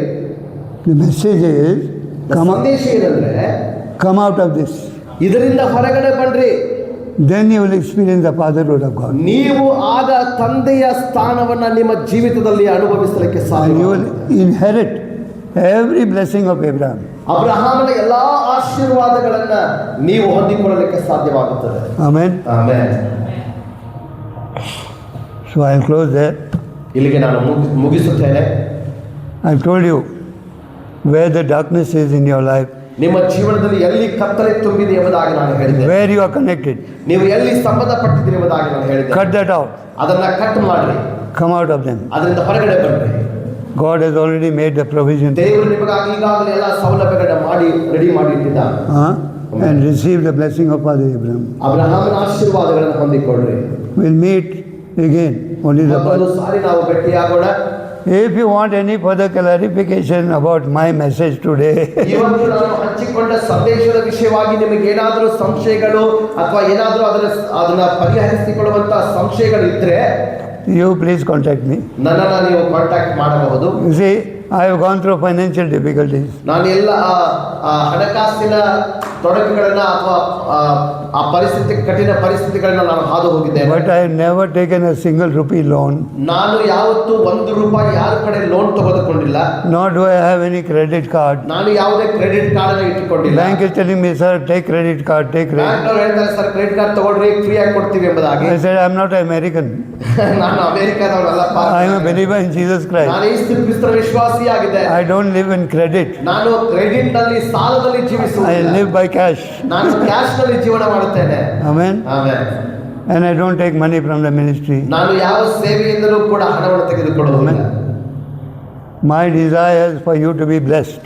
ನನ್ನ ಆಸೆ ನೀವು ಆಶೀರ್ವಾದ ಹೊಂದಬೇಕು. You are a light in this world. ನೀವು ಈ ಲೋಕದಲ್ಲಿ ಬೆಳಕಾಗಿದ್ದೀರಿ. You are not a backward caste. ನೀವು ಹಿಂದುಳಿದ ಜಾತಿಯ ಜನರು ಅಲ್ಲ. You are a royal priesthood. ನೀವು ರಾಜವಂಶಸ್ಥರಾದ ಯಾಜಕರಾಗಿದ್ದೀರಿ. Chosen generation. ದೇವರಿಂದ ಆರಿಸಿಕೊಳ್ಳಲ್ಪಟ್ಟ ಜನರಾಗಿದ್ದೀರಿ. You are the head and not the tail. ನೀವು ತಲೆಯಾಗಿರುವುದಿ, ಬಾಲವಾಗಿರುವುದಿಲ್ಲ. Amen. Amen. So after this I will request my friend Michael Rosario. He will try to get that document. Michael Rosario ಸಹೋದರಿದ್ದಾರೆ. ಅವರು ನಮಗೆ ಆ ದಾಖಲಾತಿಯನ್ನ ಕೊಡೋದ್ರಲ್ಲಿ ಸಹಾಯ ಮಾಡ್ತಾರೆ. That anti-conversion bill of Karnataka state. Karnataka ರಾಜ್ಯದ aunty conversion bill ಅದು ಒಂದು ಕಾಪಿ ನಮಗೆ ಬೇಕಾಗುತ್ತದೆ. I will discuss with him. ನಾವು ಒಟ್ಟಿಗೆ ಚರ್ಚೆ ಮಾಡುತ್ತೇವೆ. Then we will discuss various things in our next meeting. ನಮ್ಮ ಮುಂದಿನ ಮೀಟಿಂಗ್ ಅಲ್ಲಿ ಬಹಳಷ್ಟು ಸಂಗತಿಗಳನ್ನು ನಾವು ಚರ್ಚೆ ಮಾಡೋಣ. Just think of what I told you. ನಾನು ನಿಮಗೆ ಹೇಳಿದ ಸಂಗತಿಗಳ ಬಗ್ಗೆ ವಿಚಾರ ಮಾಡ್ರಿ. Apply it to your prayer. ನಿಮ್ಮ ಪ್ರಾರ್ಥನೆಯಲ್ಲಿ ಅದನ್ನು ಅಳವಡಿಸಿಕೊಳ್ಳ್ರಿ. And shall we close in prayer? ನಾವು ಪ್ರಾರ್ಥನೆಯಲ್ಲಿ ಮುಗಿಸೋಣವೇ? Heavenly Father, we thank you and praise you today. We bow before you, all our pastors, all the sisters who have come, and Lord, we could worship you, Lord, and we praise and bless your name for the ministry, the change in the ministry, the name, the messenger, that we impart this name to all who have come here, Lord, so that they will be messengers of the kingdom of God. With signs and wonders they will function. They will come out of all the darkness and be set free in the name of Jesus, Yes, Lord. to be your sons and daughters in the kingdom of God. Release them from the power of darkness, that Satan will have no plan over them, no hold over them.